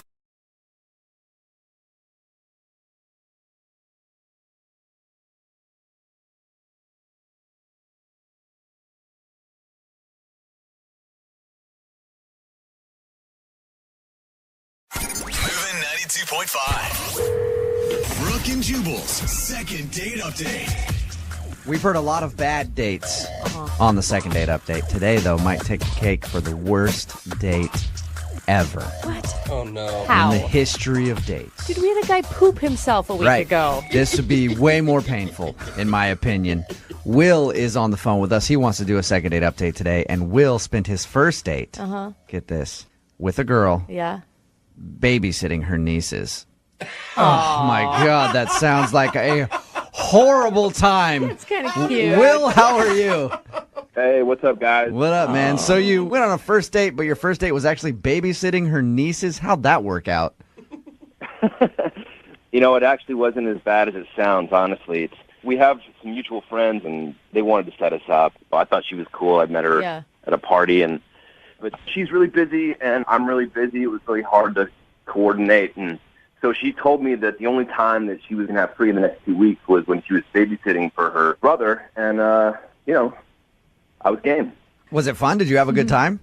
It was cool, yeah. I mean, I love kids, and they're really nice kids. We had a great You time. didn't have to spank any of them or put them on timeout? You didn't take over? And Just goes a dictator. Did you guys just hang out, like at, you said it was her brother's kids? Yeah. Yeah. Did you guys just hang out at his house, or did you actually go do something? No, we hung out at his house. We went to the park at one point. Yeah. Okay. One, I don't know. As a new parent, I think it's a little strange to let whoever's babysitting your kids go on a date at the same time. I feel like maybe your attention wasn't totally focused in the right places, but hey, whatever. Did you connect with the children? For sure, yeah. I'm great with kids. Yeah, that is a sounded weird weird. question. Yeah. I mean, like, did he have fun? Did with you the have kids? one-on-ones Yeah. with the children? I think the time was more about his date and not if he wants to become a stepfather to these kids. I was wondering if his connection with the kids impressed the girl. That's all There I'm you trying go. to say. Okay. Did it? Did she seem impressed with how you were able to handle children? Okay, that sounds creepy. God, Everything, okay, let's just forget about the kids for a second. How'd the date go? It was great. Like, we went to the park. We made mac and cheese. I thought we were having a banging time. Banging time. And did everything seem okay on her behalf? Like, did you guys end up kissing or making out? Like, put the kids to bed? Well, here's the thing, man. I mean, I told you we were making mac and cheese at one point, and, like, laughing. You know, the kids were in the next room watching a movie, and the whole thing was going so well, and I kind of got caught up in the moment, and I went in for a kiss, and she was not into it. She denied you. How did she deny you? Did she shove you off and like call you a jerk, or was she like, I don't kiss on the first date, or hey, idiot, there's kids in the other room? How did that go down? She just, like, she was cool about it. She sort of put her hand on my chest and, like, she didn't push me away, but she didn't let me get any closer. Yeah. And she was like, you know, that's not appropriate. She pulled out the pepper spray. Did her mood seem to change after that? I mean, it sounds like you guys were happy-go-lucky, and then after the kiss, did things go downhill, or were you guys able to recover? You know, the vibe definitely did change a little bit, but we kind of got back into having a good time. You know, when I said goodbye, it was like, we definitely need to do this again, and she was like, for sure. She seemed into it. All right, and how many times have you tried to get a hold of her since your date? I've called like 3 times. She never answers the phone. You know, she'll only respond to my text, but it's always like one-liners, like, can't talk, too busy. Right, and that's probably different from how she was texting you before you went out, right? Totally, and that's what's confusing me is that it's not only different than that, but it doesn't represent how the date went. Like, I feel like something's up, and I don't know what. There's nothing you're leaving out, like you started cussing in front of the kids, or... No, I mean, I told you everything. Okay, cool. Well, we'll play a song, come back, call her, see if we can get her on the phone and get your second date update, okay? Cool, man, thanks. All right, man. Moving 92.5. Brooke and Jubal in the mornings. Second date update. Hey, Will? Yo. I think I know why you're not getting a call back. Okay. Now, you went on your first date with Angie, and you babysat her brother's kids. Right. Her nieces. Yeah. I think that Angie lied to you the whole time. I think those are actually her kids. What? That's too She weird, made an dude. elaborate scheme to see No. how you would interact with her kids the whole time. This is really a future daddy Yep. audition. And now she's not calling you back because you didn't pass the test. Her kids didn't like you. I picture her sitting her kids now before he comes over here. Remember, you do not call me mommy. You Oh, call it's me so Aunt weird. Angie right now. Hey, we've heard weirder things on second date updates before. That'd be a whole It's not lot out of the crazy. realm of possibility. All right, man, we're about to make the phone call. Just to remind everybody, Will did try to kiss Angie while they were making mac and cheese for the 2 little youngsters they were watching on their babysitting date. And she pushed him away and was kind of awkward about the whole thing. And she's been texting him back just saying that she's too busy to get together. So we're about to get her on the phone and see if that is the case or if you did something really wrong to make her not like you. You ready to go, Will? Ready to go. All right, man.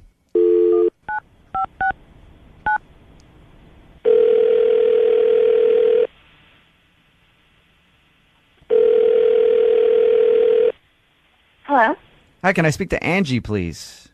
this is her. Angie, how are you? This is Jubal from Brooke and Jubal in the Morning. Wait, who? Jubal from Brooke and Jubal in the Morning, the radio show? Okay. Okay, clearly you're not a listener. That's fine. Hey, no worries. We do a radio show. My name is Jubal. I'm also here with Brooke Fox, Jose Hey. Bolaños, and Lydia Cruz. Hey. Hi. We're calling you this morning because you recently went out on a date with a listener of ours. Do you remember going out with Will? Yeah, I remember him. Okay. Well, Will has been trying to get a hold of you, and apparently you keep texting him back that you're busy. Yeah. Are you really busy, or are you blowing him off? That's the question that we want to know. I am really busy. Okay, so you would like to go out with Will again? Well, There it is. You don't want to. Angie. Okay. Because the thing is even if you're busy, you make time for somebody that you like. the thing is, I don't want to go out with him again because he did something that made me really uncomfortable after the date. After the date. He did text Okay. you. I mean, he called you like 3 times, which is a little bit much. Well, right away, right after the date, he texted me, which is fine, just like had a good time, but he said he forgot his wallet at the house, at my brother's house. And I was like, oh, no problem, whatever. I just called my brother and told him Will was going to stop back and get his wallet. Yeah. So my brother told me that when Will came back to get his wallet, he said, nice to meet you again, blah, blah, we had a great time. By the way, Andy's really uncomfortable and doesn't want to say anything, but she'd really like you to pay her when she babysits your kids. What? He's like negotiating with your brother over babysitting fees? Is that true? Is that something that you told him on your date that you wish you got paid for? No. First of all, I love spending time with my nieces. Yeah. Happy to help my brother out. I work. I don't need to be paid for babysitting. I have my own money. I just like spending time with my nieces. So I'm just like mortified, and I'm telling I told my brother that I didn't put him up to that, but like my brother, now I don't know if my brother believes him or believes me, and like now I feel like such a squeeze. But also the other thing is, Will has been calling me and texting me, but never said one word about this. Wait, that's not true, though. That's a total lie. Will? Yeah, Angie, that's Will. He's actually on the other line listening. Will, you were supposed to wait until I called you into the conversation. I can't wait. Sorry, that she's lying. It's not true. I'm not lying. You said that you felt uncomfortable not getting paid, and I wanted you to have the money. I never, ever said that. I never would say that. I never said that to you. So you're telling me that you didn't say at dinner, when we were sitting down at dinner, that it would be great if I got paid for this, but I'm not. You didn't say that. I didn't say it like that. I was joking. I did not say it at all seriously, and I did not say it like that. Will. And I did not say it in any way that would give you the right to go talk to my brother about it. Yeah, Will. Yeah. Even if she was serious, you went on one date with her. Why do you think it's your place to hit her brother up like that? I was trying to do what was right for her. I was trying to have her stand up for herself. What are you talking about? Yeah, You but- took money from her You don't know family. me at all. Yeah, but it's one date, Will. Like maybe if you guys have been together for a while and you actually knew the family and you thought her brother was treating her wrong, you could be like, hey, dude, you should probably give her some money for that. But one date? Will, how much money do you have from her brother? It was $30. $30. Were you planning on giving it to her at least? I was going to use it for the second date. Oh. You're an idiot. What was going through your mind? Like, why do you think that would be okay? Well, I'm an idiot. You're an idiot for babysitting for free. Oh. You're giving your time away. You don't know anything about my life. I told you a million times that I just like spending time with my nieces. You also told me that you wanted to get paid. I did not tell you that I wanted to get paid. You gotta, I guess, Will, are you not good at picking up on sarcasm? Because maybe Angie was just joking and you took it a little bit too far. Look, I'm not the bad guy here, okay? I'm not the bad guy. I was trying to do something good for her. I was trying to have her stand up for herself. She's making it sound like she wasn't complaining about it. She was complaining about it. Even so, why would you want to put yourself in the middle of family drama if that were true? Ask for what you We want. had no family drama. We had no family drama until you got involved. So that's 100% of the reason why I didn't want to return any of your calls. My brother and I were just fine. If you can't take, like, a sweet, normal conversation that we were having over dinner in front of my nieces, why would I talk about that in front of my nieces? I remember saying to you, life would be beautiful if all I had to do was just, like, hang out with my nieces, and if this could be my job instead of always having to go to work and being busy all the time. Yep, sounds like me, Angie. You're complaining about not getting paid. Like, if this could be my job, if I could make money from doing this. Angie, I'm about to call your brother right now and say, hey, dude, step up and pay your sister. That's ridiculous. I can't believe your brother didn't punch him in the face. What? I know, right? God, we're talking about $30, you know? We're arguing over $30. I did it for her. I wanted to get it for her. that you took from my brother that you still have. Good point. That is true, Will. You still have the money. You guys don't get it. Yeah, I don't. I guess not. I But think you're disgusting. Like, I'm just even more don't ever want to see you again. Whoa. I guess that leads me to my next question. Angie, would you like to go out on a second date with Will? We will pay for it. Absolutely not.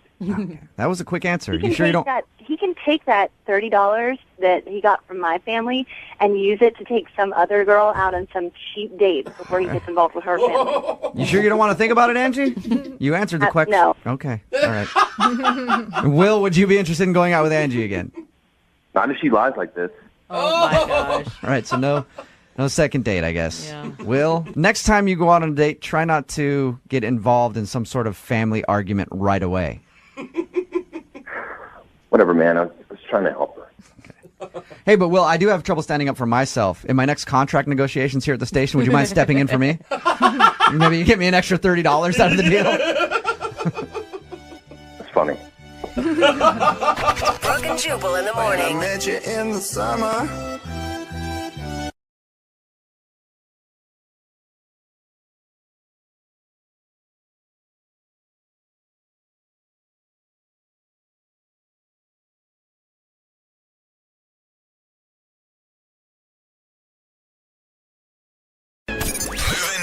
92.5. Brooke and Jubal's second date update. You know, one thing that dudes do all the time online is they lie about their height. Oh yeah. And as somebody who's 6'4", it really bothers me. You know, it's like nobody ever believes you when you say things like that. I wonder why. And Nathalie, who's on the phone for a second date update today, I guess she runs into that problem a lot. What's up, Nathalie? How are you? Hey, good. How are you? Good. I'm annoyed for you being a super tall guy myself. Yeah, then you get it. Yeah, definitely. I He's get it. really short. He's looking up to his mic. Yeah, exactly. So you have problems with guys lying to you about their height all the time? Are you tall? I am, yeah. I'm 5'10". Okay. It's not super tall. I mean, it's tall. It's not crazy tall. Yeah. Do you have like some requirement where you'll only date a guy over however many feet and inches? I prefer that they're taller than me, so at least 6 foot. Yeah. Okay. I think a lot of girls think that way too. Yeah, I know my best friend who's 6 foot tall. She always wanted to date someone like 6'4". She ended up marrying someone 5'10". So I'm just saying, keep your options open. You never know. There's just something about it that it makes me feel feminine when I can look up at the guy. Well, most of my life I've dated women that were taller than me, and I always thought it was funny when they had to bend down to kiss me. But I can see how that would be a little awkward sometimes for you. So the guy that you want to call today, was he tall enough for you? Yeah, he was. Okay, what's his name? His name's Jacob. Jacob. All right, and where did you meet Jacob? So we did meet over social media. Okay. He was really easy to talk to, and of course we talked about his height, and he said he's 6'4". And is he? He is actually, yeah. Wow. Okay. I bet Yeah, you've come good up job. with like, I bet you're pretty good at like being able to spot who's lying. Sometimes I can, but sometimes I can't, and they show up, and I just think, oh my God, why did you lie to me? Like, I obviously know now that you were lying. It's just a bad first start. All right. Yeah. Well, this guy at least met your height requirements. What'd you guys do for your date? So we met up at a bar just for a drink, and I mean, oh my gosh, when he walked in, not only was he tall, but he's gorgeous. Good. We had such a great time. We were laughing. We were telling a bunch of different stories. Yeah, it was really good. I mean, when you're describing it, your smile sounds like it got bigger. Like you have a huge crush on this guy. Oh my gosh, yeah, I was just smiling. Okay. So what happened on your date? I mean, it was going great, and they had some line dancing that they were playing on the TVs, and we just started talking about line dancing. I told him how good I was at it and that I loved going line dancing, and in fact, he actually likes to line dance and has gone before. Really? Yeah. So we actually decided to go right away. He said, well, why don't we get out of here and go to this spot down the street and we'll go line dancing. That's so cute. Or is that why you think you're not getting a call back? You're not actually good at line dancing? Now you're the liar? Well, we actually didn't go line dancing there. The line was really, really long, and it just wasn't moving. Okay. So he suggested that we go back to his spot, and he said, why don't we just go watch line dancing music or movies, and we could line dance in my place. I've got beers, I got the whole setup up there, so that's what we decided to do. He has a whole setup for line dancing? Sketchy. Yeah, that's weird. You shouldn't be wanting to call him back. Anybody who has a whole line dancing setup at their place is definitely suspect. I mean, he didn't have a line dancing studio or anything. Well, that's a disappointment if you ask me.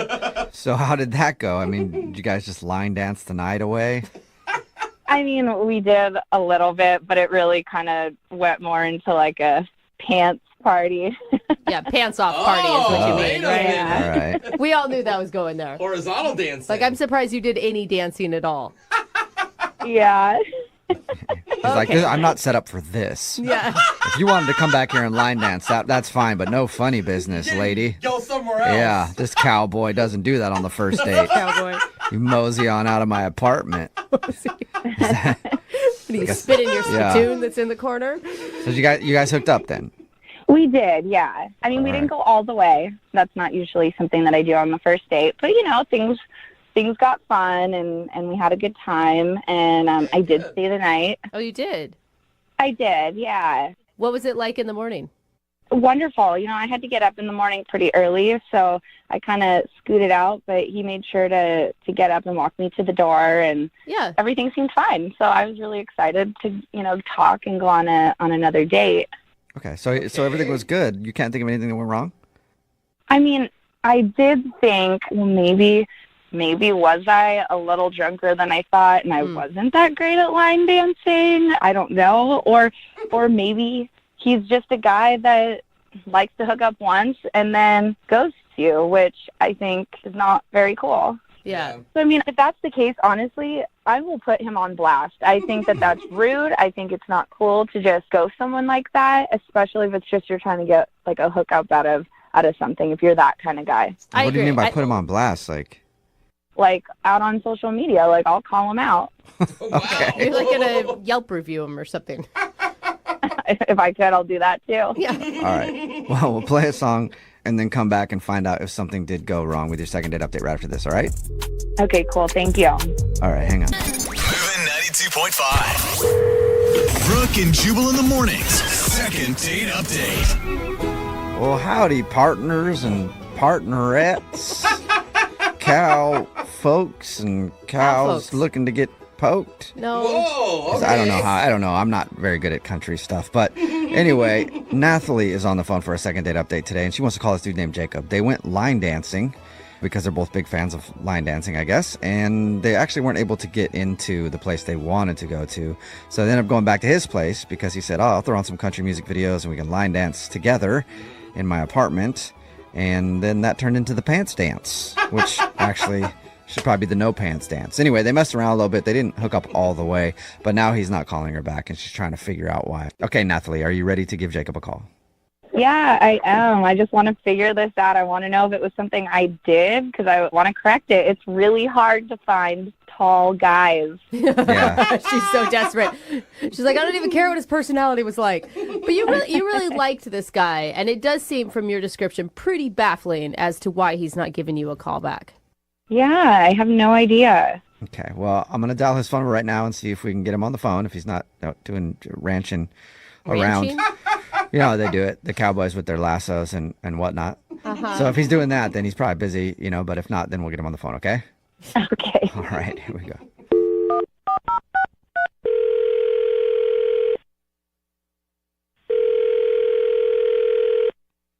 Hello? Hi, can I speak to Jacob, please? This is he? Jacob, what's up, man? How are you? I'm fine. Who is this? Good question. This is Jubal from Brooke and Jubal in the morning. Partner. Okay, I don't know. I don't know what that is. Maybe you should have said howdy. It's a radio show. It's called Brooke and Jubal in the morning. Okay. Yeah. So. Still don't know what that is, do you? Mm-hmm. No. All right. The reason I'm calling you today is because we do a segment on our show. It's called the second date update. That's where if you go out on a date with somebody and then end up not calling them back after, they can email us to get you on the phone and find out what happened or what went wrong, basically. And we got an email about you from this girl named Nathalie. Oh, okay. Starting to make sense now or no? You need a little more explanation. No. Yeah. What? Okay. No, yeah, what? So you went out on a date with a girl named Nathalie, right? Yeah. Yeah. Well, she told us about your date and said that she thought everything went great, but now you're not calling her back.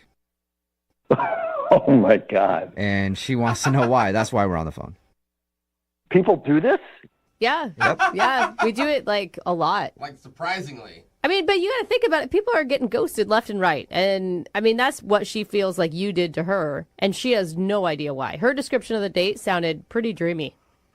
Why don't you guys just tell her that, you couldn't get a hold of me? We don't lie. Okay. Thank you very much. Can you give us any kind of reason, though? I mean, it'd be better if we could at least tell her we got some sort of answer from you. She was cute. I mean, it was a fine date for most of it. Yeah, the way you describe it doesn't sound like it, though. No, I mean, we were having a good time. She's cute, and we have common interests. And yeah, it sounds like you should never call her again. Well, okay. It's just something happened during the night that just freaked me out and just doesn't seem like a good fit. It's like nothing personal. It's just, not for me. Okay. So if it's nothing personal, just not for you, why don't you let us know so we can tell her? 'Cause she really liked you. She's just like curious. Well, she pulled out a gun on me. Whoa! What'd you just say? Nothing, but no big deal. I think That's no a good big deal. reason. She just pulled a gun on me? Like a real gun, not like her finger and thumb. No, yeah, a real gun. We were waiting in line to go to this line dancing place, and everything was going great till then. And then all of a sudden she's like, "Oh, we can't go here." Okay. And I thought maybe like her ex was in line or something. Yeah. But I was like, "What is it?" And she pointed to the sign, and it said, "No guns." Okay, and you're like, At first, I thought she was like pulling my leg. right. But then she reached into her purse and, sort of discreetly pulled out this gun and like pointed it at me. All right. She said you ended up back at your place. Is that how? She's like, take me back to your place Get right in the now. car. Yeah, we're leaving. No, I mean, I don't know. That was probably my bad. Like, you do things like when you're. So Okay, wait, hold on, she though. pulled out the gun and pointed it at you. So she was like showing me the gun, and she just like covered me with the barrel. See, I grew up with guns. My dad hunts. I grew up hunting. I don't own any guns anymore, but like the way I was taught is you treat every gun like it's loaded, and you never point a gun at anything that you don't want to destroy. Yeah, I was just going to say, Yeah. someone hasn't taken gun safety because you would never do that. Yeah. So when she covered me with the barrel, I like flinched and shifted out of the way. And I thought you were going to say another SH word, which I would have done in my pants right there, too, if someone pulled a gun on me on a date. So, wait, I mean, like, I just don't get how you went from that being so scared and then immediately inviting her back to your house, though. yeah, I mean, I just freaked out, and I was like, I should probably get home. And she was like, yeah, okay, we can go home. Oh. So it was less of an invite from you to go back to your place and more she just kind of invited herself, and then she has a gun, so you're going to let her come over. What are you going to say? Yeah, well, and she said this other thing, like when it happened, she was like, don't freak out. I'm not going to shoot you unless you piss me off. Unless you piss me off. All right. I mean, I'm assuming that's a joke. I don't know. Then my gut sank. And so when she invited herself over, I didn't say no. Yeah, Right. And then she was understandable. there, so you had to make out with her. I mean, I get it. You don't want to make her mad. Yeah, Oh, come seriously. on. I mean, we did stuff, but I wasn't that into it. Oh, no. Yeah, that's happened to me a lot when someone's holding me at gunpoint. I will do anything. But it's a fun game sometimes if you embrace it. Anyway, hey, Jacob, thank you for being honest, man. I appreciate it. Now I need to be honest with you because Nathalie is actually on the other line listening and wants to talk to you. What? Yeah. Nathalie's on the other line. Nathalie, are you there? Yeah, I'm here. Is there any reason why you didn't bring the gun up to us when we first talked to you? Honestly, it was like 30 seconds of our date. Like, it wasn't a huge big deal or anything. So I just didn't even think about it. Yeah, well, it may have seemed like 30 seconds to you, but it felt like that gun was on me forever.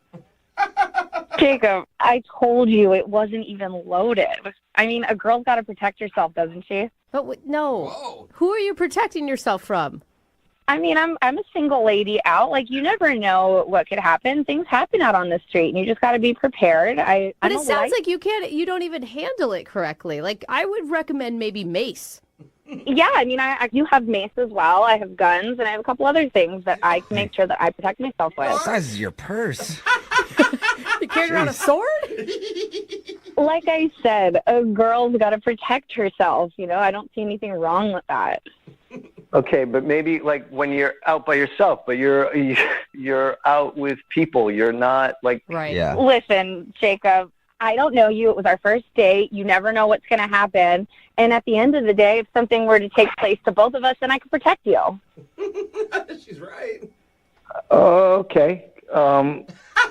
Yeah, I just don't get bringing a gun on a date. That's. Listen, I'm licensed and registered to have and carry a concealed weapon, and Great. I think that that's Great for okay. you. And it sounds like, It from is. what you're saying, you've been around guns yourself, too. I mean, why are you so scared around them? Because you're pointing them at him. Yeah, wave it around. I mean, it sounds like you're not handling it right at all. I think he's being dramatic. Yeah, it sounds like it. Yeah. You know? God. Yeah, it's so sensitive. You know, gun pulled on you one time and you want to go out again. Jeez. Yeah. Jacob, would you like to go out on another date with Nathalie? We'll pay for it. If she leaves the firearms at home. Yeah, that's a good rule. Uh, Was that a good Is that a yes or a no? Are you feeling scared to answer at all?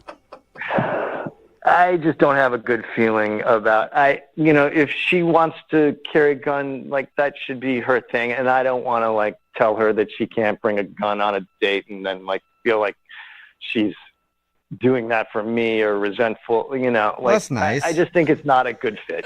He's not trying to. He doesn't want to change you, Nathalie. I had a good feeling about you, but now that I'm hearing all this, I actually think that's probably better anyways. You couldn't even face me to tell me that about the gun. I mean, come on. Oh. And I'm definitely still putting you on blast. Oh, whoa, hey, yeah, that sounds like a threat right there with what we just talked about. Yeah, I wouldn't use that choice of words with a gun. On blast, like with a gun? What are you talking about? I'm going to do a blast on social media, you little b****. That's what I'm going to do. What? All right. A little aggressive there, Nathalie. No second date, but Nathalie, at least you know why. And Jacob, hopefully you find a girl that is a little more your speed. Yeah. As long as someone doesn't point a gun at me on a date, I think we'll have a good time. Oh, well, good luck with that. High if that even expectations. exists Yeah. anymore. Oh, man, it's Yeah. Brooke and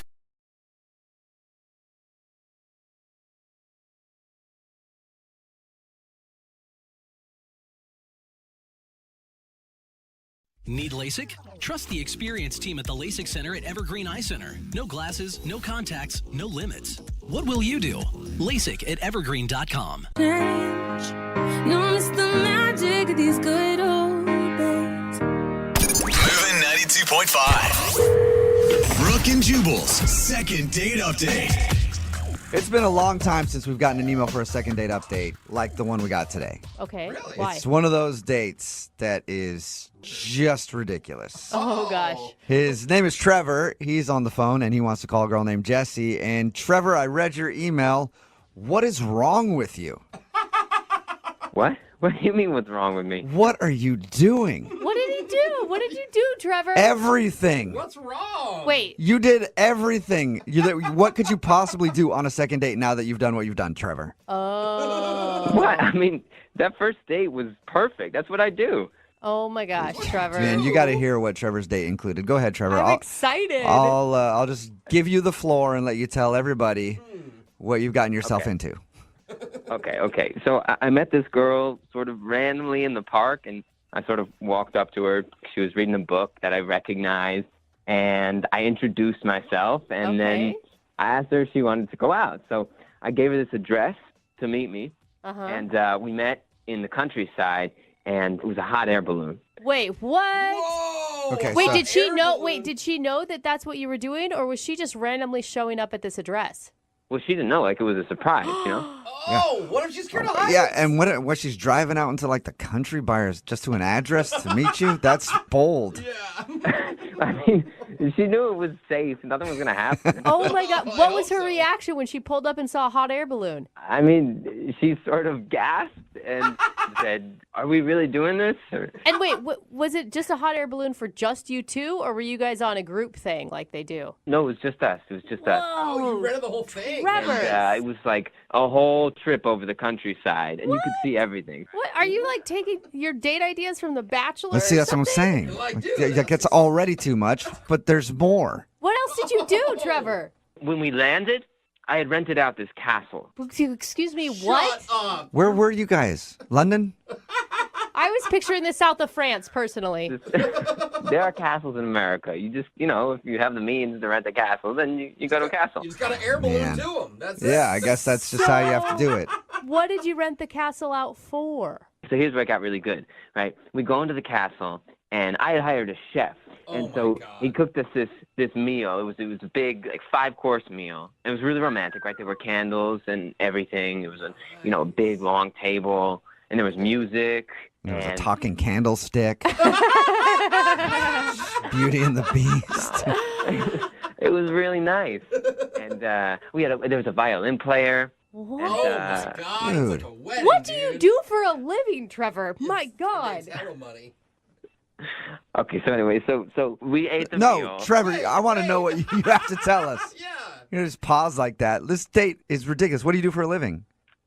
I mean, I don't want to talk about that right now. I want to talk about Are the you food, right? hiring? Are you hiring? That's all I'm asking. right? I don't know. Can you drive a hot air balloon? I might think about hiring you then. Dude, I'm down. It sounds like you probably pay me more than I get paid here, so I'm good. Oh, man. But slow down. You're like having this 12-course dinner inside a castle with a violin player and an orchestra. Well, technically there were 2 violin players. Well, one was a cello player. but- Okay. Well, details. Was she freaked out by this, or was she into it? No, she seemed really into it. I mean, like, what kind of girl wouldn't be into that? I was going to sweep her off her feet, you know what I mean? Yeah, you could have done that with just the hot air balloon ride. Yeah, I'm with you on that Let one, alone the Jubal. castle and the chef and the however many course meal and people playing stringed instruments. Okay, but here's the thing. I don't meet a lot of girls who seem like they're amazing. They could be the right girl for me, you know what I mean? And so Jessie, she was that, right? So I got to sweep her off her feet. She was it, you know what I mean? Okay, so you liked her that much after just seeing her reading a book in the park. When you know, you know. Okay, wait, hold Damn, on. she could Whoa. read. Whoa. So, Trevor, what was the connection between you two? Because we've heard a lot of details about what you did on your date, but not a lot about, like, what it was like. Well, I told you already. There was like the 5-course meal and the violin players, and that's what was going on. No, Trevor. It's Like, chemistry. was there butterflies? Did you guys flirt? Did you rent butterflies? Yeah. To have flown in. Basically, yeah. Well, I didn't think of that exactly, but like everything else, you know what I mean? There was like fancy silverware, you know what I mean? Trevor! We get it, bro. No. Did you guys have any deeper connection? Yeah, I mean, the conversation was great, but the views from the castle were great, too, and from the hot air balloon. Okay. Castle. She was loving it. I mean, we didn't talk about personal stuff all that much because there was so much going on around us, you know what I mean? Yeah. I mean, how are you gonna talk about personal stuff when you got a cellist in your ear? Yeah, that's what I'm talking about, right? And so if the date was so amazing, you did all this work, spent probably a lot of money, why do you think she's not calling you back? Yeah, I don't know. I mean, I invited her up to go up, to the top of one of the turrets. Mm-hmm. Where you could see, it was in the middle of the day, so you could see everything. Mm-hmm. And she said no. And I thought maybe, you know what I mean? I wasn't going to make a move on her or anything. I just wanted her to see the view. But maybe she thought that was kind of creepy. I don't know. Did you guys kiss?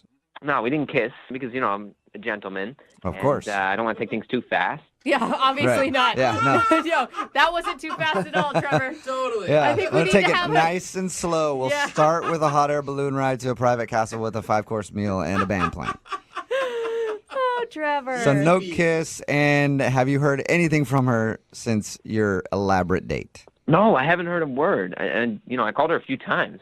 I haven't heard back at all. It may have been too much, Like, too much? Like, what do you mean too much?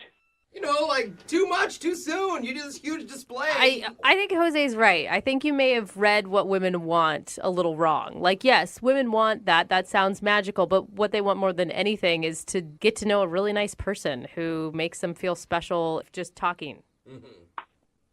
Okay, but I think if you saw the castle, you might feel differently. Well, Trevor, that may be what women want. I know what I want. And if it doesn't work out for you, you could take me on these kind of trips. It'd be cool. Let's do it. All right. Yeah, Sweet. okay. Perfect. Okay, bro date. We'll take a bro hot air balloon ride. Anyway, we'll play a song, come back, and then call her and get your second date update, okay? All right. All right, man. Hang on. Moving 92.5. Brooke and Jubal in the mornings. Second date update. I don't even feel like I should start the second part of today's second date update by being like, and we're back with the second part of the second date update. I think I should probably just say, welcome back to The Bachelor. Right? Because that's exactly what the date was like that Trevor, who's on the phone for a second date update, took Jessie on. She was whisked away on a hot air balloon ride. They flew over a forest to a castle in the hills that he had rented out. There was a chef that cooked them a 5-course meal. This is insane. He even had a violinist and a cellist. Celloist. Somebody was having a celloism in there.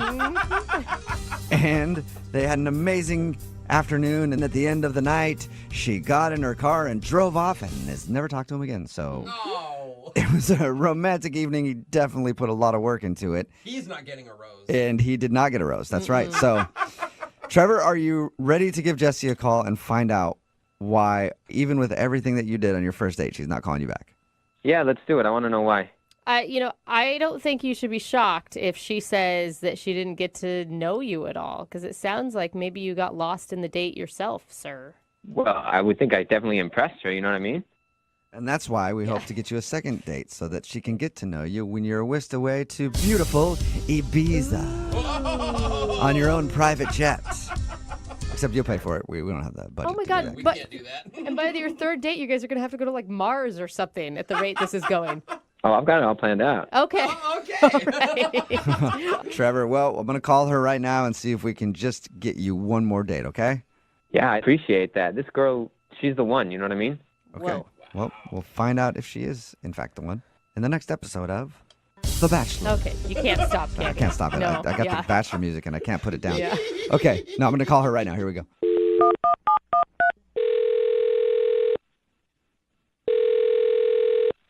Hello? Hi, is this Jesse? Yeah, speaking. Hey, Jesse, how are you? This is Jubal from Brooke and Jubal in the Morning, the radio show. Okay. Are you familiar at all? No. Okay. What station are you on? That's not even important. What's important is that we Why got. are you calling me? We got an email about you from one of our listeners, and that's why I'm calling. Can you tell me why? I sure can. Thank you for asking. It's a guy named Trevor. And you and Trevor went out on a date recently. Very low-key kind of thing. Yeah, Where you right. took a hot air balloon to a castle and had a private dinner.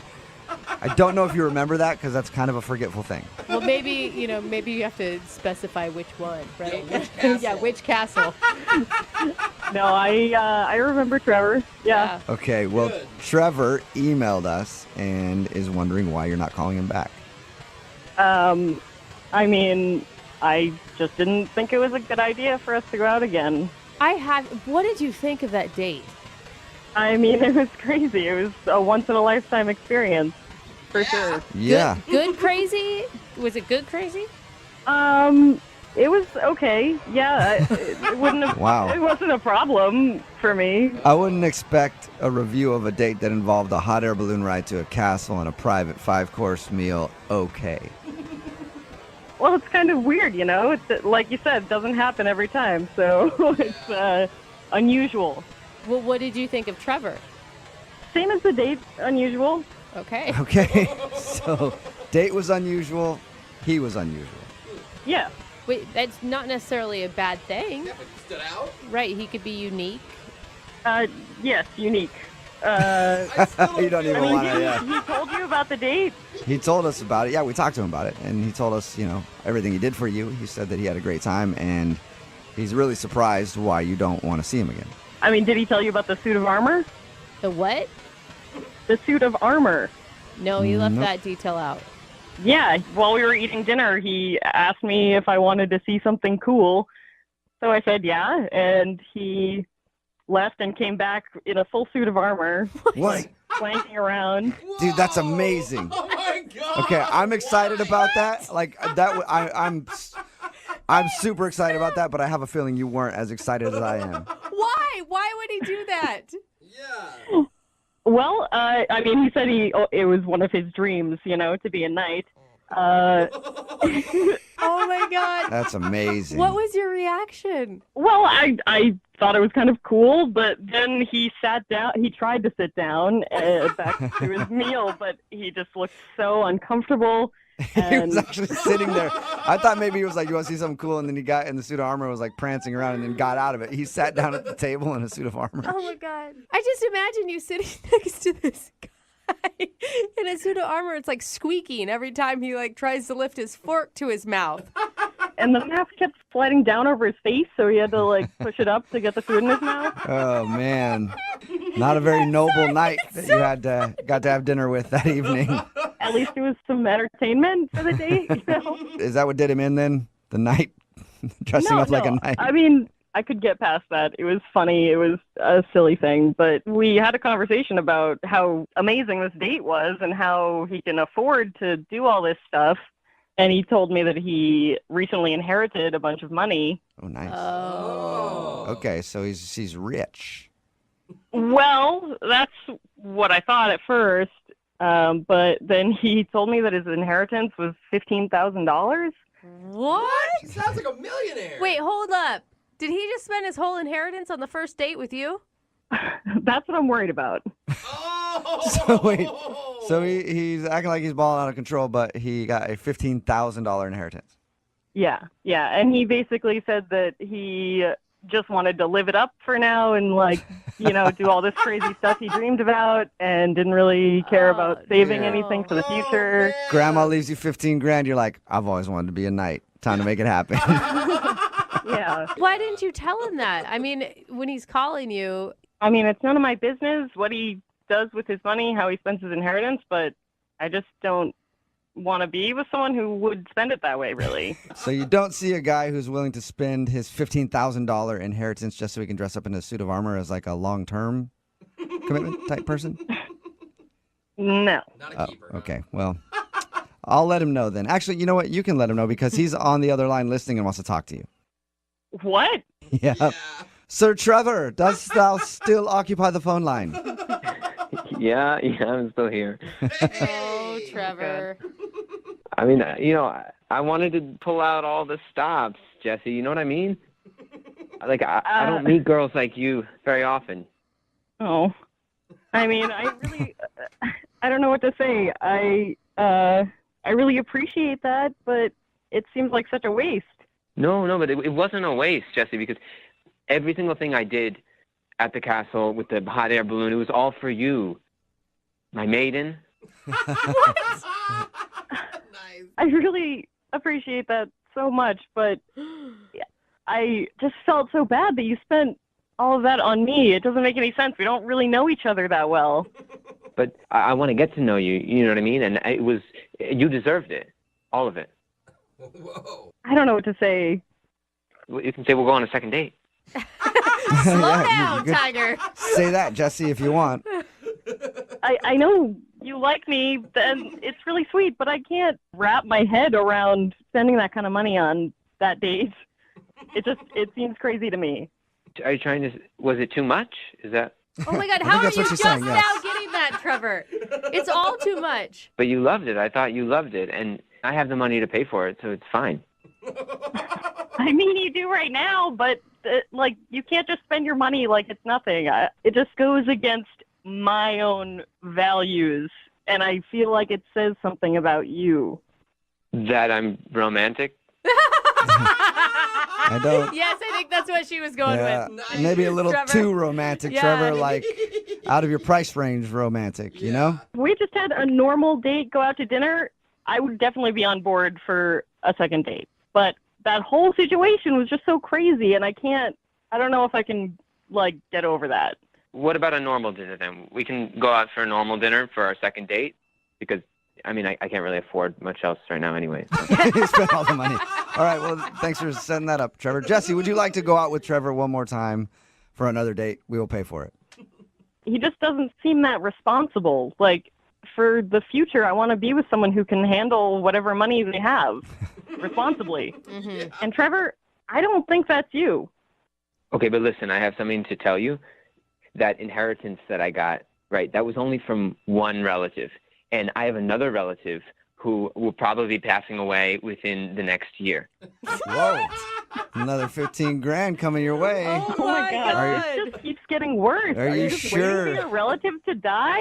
Dude, listen, so you got to get your money somehow. Jesse, are you sure? Because Trevor will be in the money again soon. I'm even more sure than I was before. I think that you're making probably the right decision. I think so too. Yeah, Trevor. Oh. I don't know. I'm just really disappointed about this whole thing, Jesse. I mean, I get it. You don't like castles. No. Yep, that's it. I don't think that's the whole issue. Brooke and Jubal in the morning. Text in at 78592 says, and that's how people go bankrupt after they win the lottery. Oh my God. Brooke and Jubal in the morning, talking about today's second date update.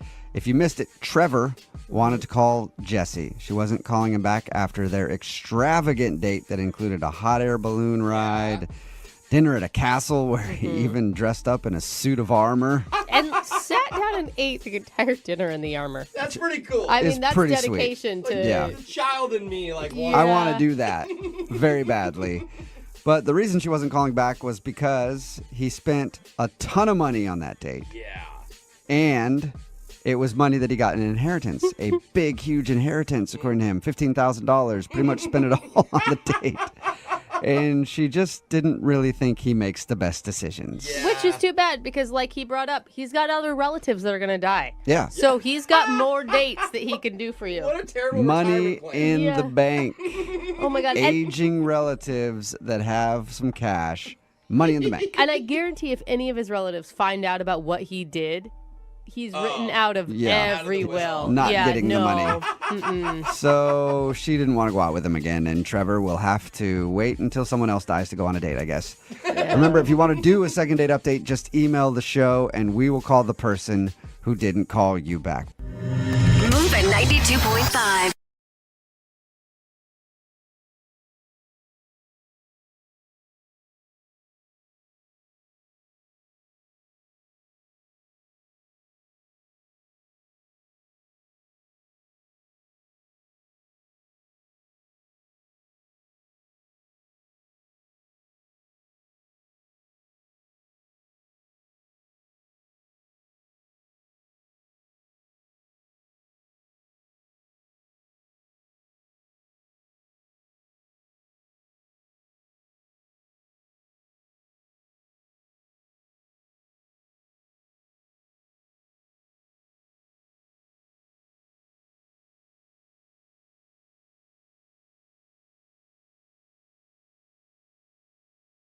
Moving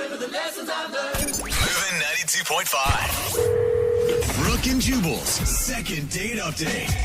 It is always a good sign when you continually ask somebody out and they constantly say, I'm busy. That's not a good and sign. then never try to make an effort to go out with you. That's always a plus. Yeah, that's good. That's good, Jubal. That's what's happening to David, who wants to call a girl today for a second date update. They met on Match, had a good time. But apparently, every time he asks her out now, she just says, I'm busy. And then doesn't go like, I'm busy, but we could do this. It's just, I'm busy. I hate that. That's what you're getting, right, David? That's right. Yeah, David, you're not one to read signs or take hints very well, are you? Every once in a while. Tell us a little bit about the girl you want us to call first. Well, her name's Alyssa, and we met on .com. Okay. Yeah.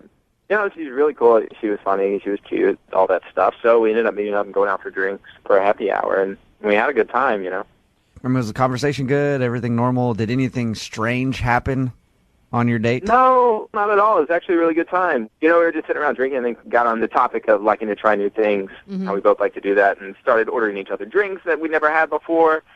And, of course, that went well. Nobody got sick or anything like that.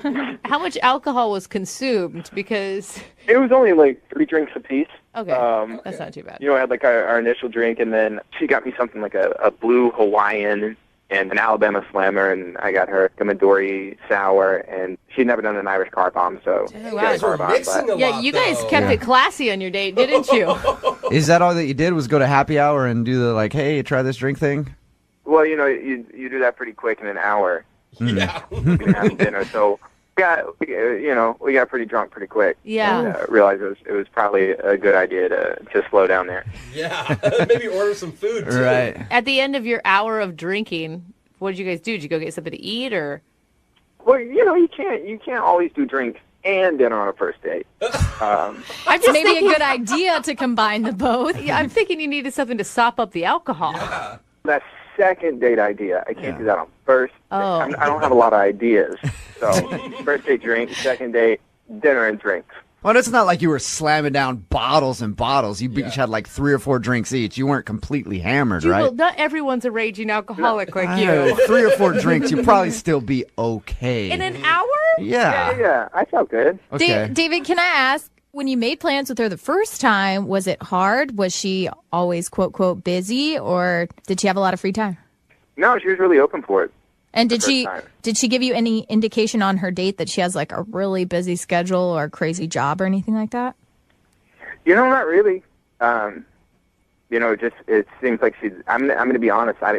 We really didn't talk about with each other what we both do for work. How'd the date end with her? Did you guys make out No, we didn't make out. I was a pretty smooth operator. I got a kiss on the cheek. Okay, that's not smooth, David. Yeah. That's Not like at all. That's a friend peck, dude. No. That was a gentleman peck. It was a nice hug. It wasn't a side hug. Regular, good, lingering hug, and a kiss on the cheek. David, I'm just going to say, throw it out there. Anytime I've ever told a guy or even a friend that I'm busy, it's because I don't want to hang out with them. Mm-hmm. If I'm busy and I make plans, like alternate plans, then it means, yeah, go for it. Well, she still responds. Like if I text her or send her a message on Facebook or anything, she's still responding. She's not like completely blowing me off. Yeah. So that's why I'm confused as to. No. I've been in that position where I've said I'm busy, and then I just don't respond to text. Yeah, but some people don't do that. Like, I know for me, if I tell somebody I'm busy and they keep doing it, like, eventually I'll break down and still respond to them, and then they'll be like, okay, so let's go out. And you're like, no, I'm still busy. Yeah. I don't want to see you, but you just keep bugging me, so I will answer. If you like a guy, you make time. That's all I'm saying. Guy or girl. Yeah, well, I mean, like, if she is blowing me off, I would like to know the reason why. Okay. Since we're calling her, because to me, we had a really great time. Okay, well, we'll play a song, come back, call her, and get your second date update, okay? Cool, thanks. If we're not too busy. Hang on, all right? All right. Moving 92.5. Brooke and Jubal in the mornings. Second date update. Hey, David? Yeah. We were going to do your second date update, but honestly, something just came up. Can we make the phone call for you like next week or something? I promise we'll get around to it.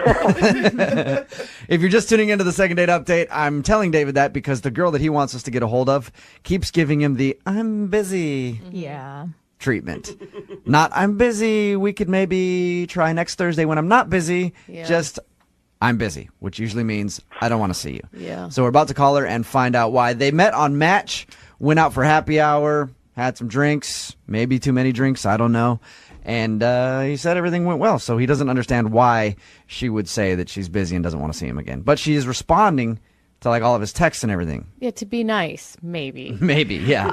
David, I mean, you got a kiss on the cheek when you left. Was there any talk then of seeing each other? I don't remember, to be honest. I'm going to go with no. All right. You ready to give her a call? Yeah. Okay, here we go.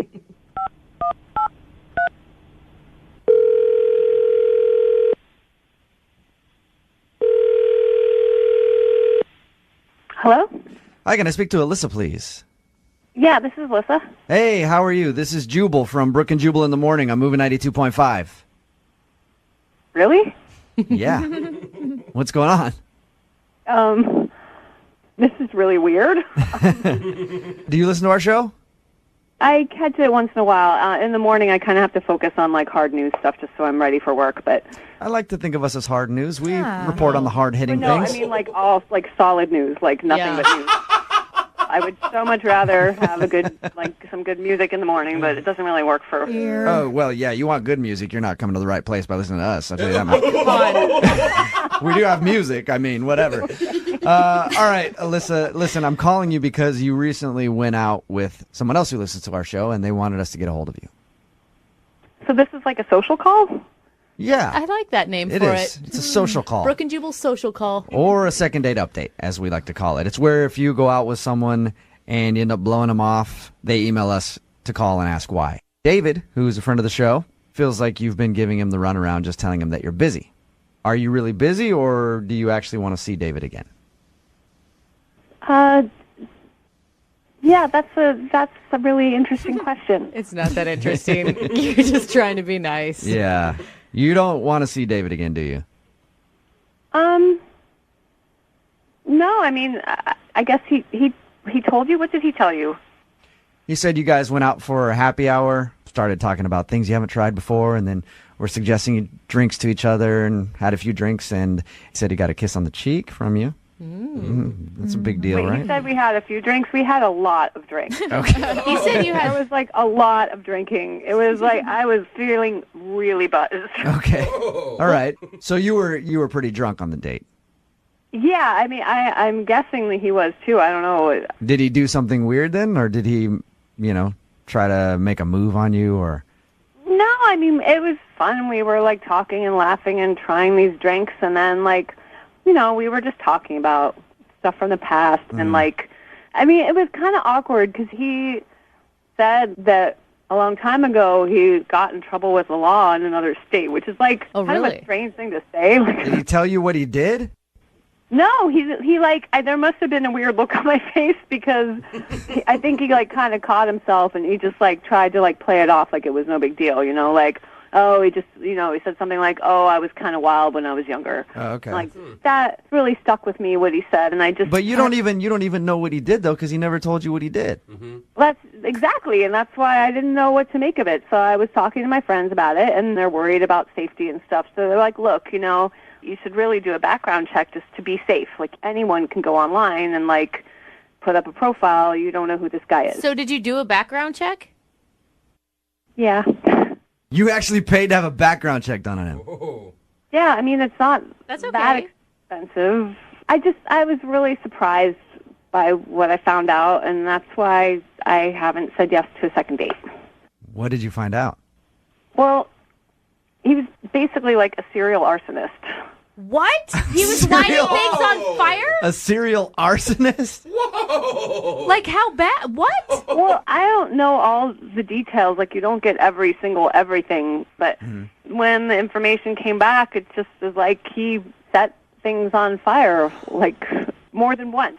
Wow. That's intense. Like how many counts of setting things on fire did he have? This mentioned 4, and there were allegations about a 5th. I guess that wasn't proven. Wow. Now, Alyssa, we did this phone call for him to find out why you weren't calling him back.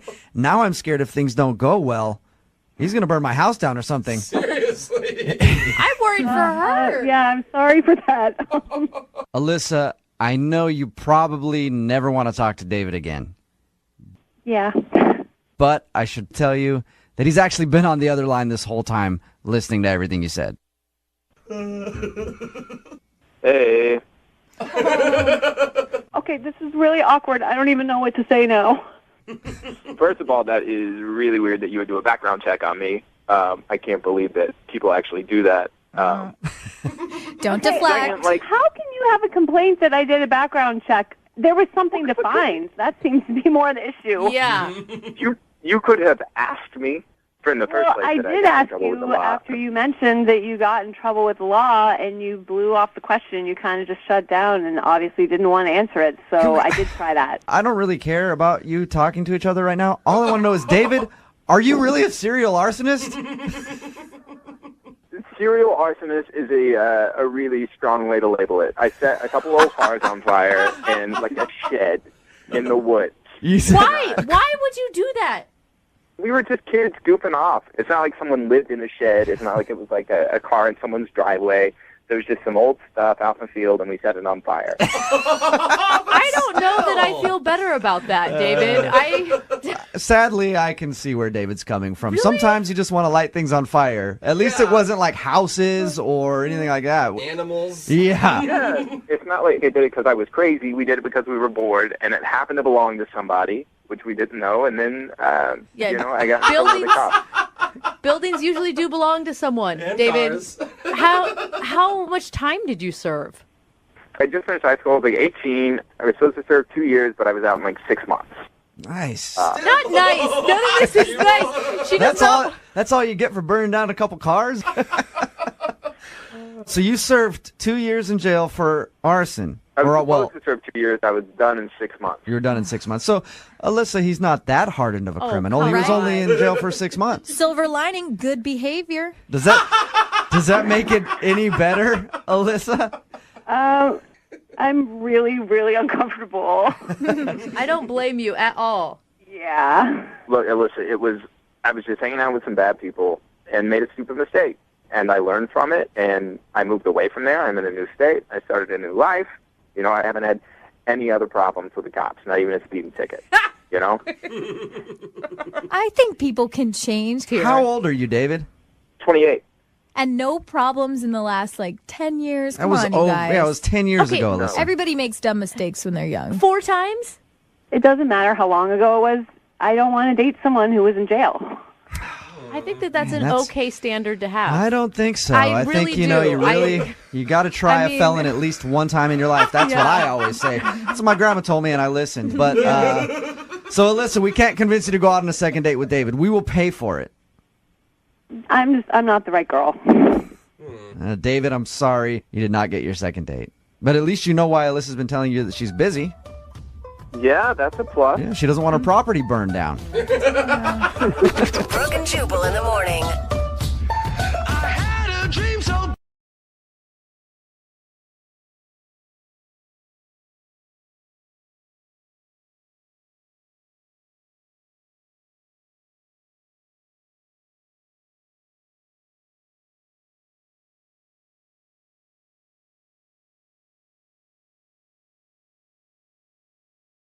Napa know-how. Right now, you can get a $20 prepaid Visa gift card by mail with the purchase of a Napa Legend Premium Battery. Its superior durability, capacity, and power make it the obvious choice for people who hate getting stranded by a dead car battery. So pretty much everyone. The Napa Legend Premium Battery and $20 back. Quality parts, helpful people. That's Napa know-how. Napa know-how. At participating Napa Auto Parts stores. Offer ends 2/28/18. 92.5. Brooke and Jubal's second date update. I always love it when I receive emails or even text messages in all caps. The email that we got about today's second date update was primarily in all caps and exclamation points everywhere. Was it not from Kanye West? No, it wasn't. It was from Anthony. Anthony, what's up, man? How are you? Hey, how you guys doing? Good. I expected him to be like, hey, what's up? How are you? From the way that your email was written. Oh, my gosh. You were a very excitable guy, Anthony. Oh, yeah, I just think I blew it with this girl. You sound like you're about to cry right now. Are you all right? I'm sorry. I'm a little bit upset. I'm sorry. Okay. Who is this girl, Anthony? Her name is Trisha. She was a friend of a friend hooked, set us up on a date. It's been a long time since I've gone out on a date because I was in a relationship. Anthony, are you crying? I'm trying to get it together. I'm sorry. Are you really crying? And that's okay if he is, Jubal. Okay. I'm just saying. Hey, he really likes this girl. I like men who are comfortable crying. Yeah, but you went. Tell us about the girl, Anthony. You're right. She's just real sweet. She's got really beautiful hair. It smells great, and she's got a funny laugh. And she just seemed like a really nice person. Okay. What'd you do on your date, Anthony? I was afraid of doing anything too romantic and too forward, so I got ice cream and, looked at the water and had dinner. It was just a really nice, fun time. I'm sorry that I judged you. I'm almost in tears right now. Stop, That man. sounded like. I think, Anthony, what people are curious about is, like, how can you get so attached to a woman that it makes you cry when you've only gone on one date with her? Well, part of it's her, because she seemed like she really liked me. And then, like I said, I've not done this a lot. I dated my high school girlfriend since I was a freshman in high school, and then we were together until a year ago. Okay. So that's all you've had. You've had one serious girlfriend ever. So like 10 years? Yeah. And never dated. Right. Ooh. Okay. Wow. Yeah, we need to. That explains a little bit. Yep, it does. So how did the date end between you guys? Did you weep into her neck while she held you? We just hugged because, I don't like to kiss on the first date because, I want to have like a nice, memorable thing Okay. that everything else is built on. Now, your email said you'd be really devastated if you never found out why. Well, I mean, if I'm doing something wrong, I'm going to be alone for the rest of my life, right? So it'd be nice if I could figure it out. I know you're new to this, but it's one date, dude. You get blown off a lot in the dating world. Yeah, It's believe true. me. Yeah, but she seemed to really like me, and she was so sweet, and she's got the best smelling hair ever. Okay. You brought up the hair twice. So you didn't freak out about her hair the whole time on the date, right? Because that could freak a girl out. I didn't mention it. Okay. It sounds like you were really, really into her hair. Well, it's really pretty, and she looks like a shampoo commercial girl. It's great. I don't want this to sound weird or anything. I just really felt like a strong connection with her, and I just don't want to lose that. Okay. I don't think that comes along every day. So Anthony, little concerned about your emotional state. I just want to prepare you. Like a lot of times when we get the other person on the phone, they can say some negative or maybe some unflattering things. Are you prepared for that? I think I'll be okay. Oh, God. Oh, no. He's already upset. This is Wow. going to end poorly. Not to make you wait any longer, we're going to play a song. Oh, no. Come back and get your second date update, all right? Okay, thanks, guys. Moving 92.5. Brooke and Jubal in the mornings. Second date update. You guys think Anthony's been huddled in a ball in the corner, weeping Yeah. during that whole song? Listening to a really sad song, like True Colors or something. Anthony, you still with us? Yeah, I'm here. All right. Oh, God, I feel so bad. My heart was beating so fast in that last song. It was just... If anybody's just tuning in for the second date update, Anthony called us about a girl named Trisha that he went out on a date with. The first person he's been out with in how long, Anthony? Well, since my girlfriend and I broke up a year ago. Okay. And his first real adult date, period. Yeah, You've because- never dated before. He met her in high school. They dated for a long time. Can I give you some advice, Anthony? Okay. Anthony, are you for Yeah. real freaking out this much? I just haven't dated a whole lot. I knew she was special. Everything about her was so right. You gotta try to pull yourself together a little bit. Pull yourself together, Anthony. Yeah. What the hell is wrong with you? It is one date, and this does not sound attractive. I am sorry. emotional. He needs a little tough love right now. Anthony, I want you to stand up straight, pull your shoulders back, and get ready to do this like a man. Okay. You never know. Anthony could have met the love of your life that night. This is very important, Anthony. Okay, Jubal, What? we just went through a whole power him up thing. I know, but I just want to let him know how important this thing is, and he should be very nervous. No. I am nervous. I know, Anthony. I know. You're an emotional dude. I get it. But put your phone on mute if you start to, like, hyperventilate or cry. Okay, I can do that. All right. Anthony, you still there? I'm here. All right, I just want to make sure you didn't pass out.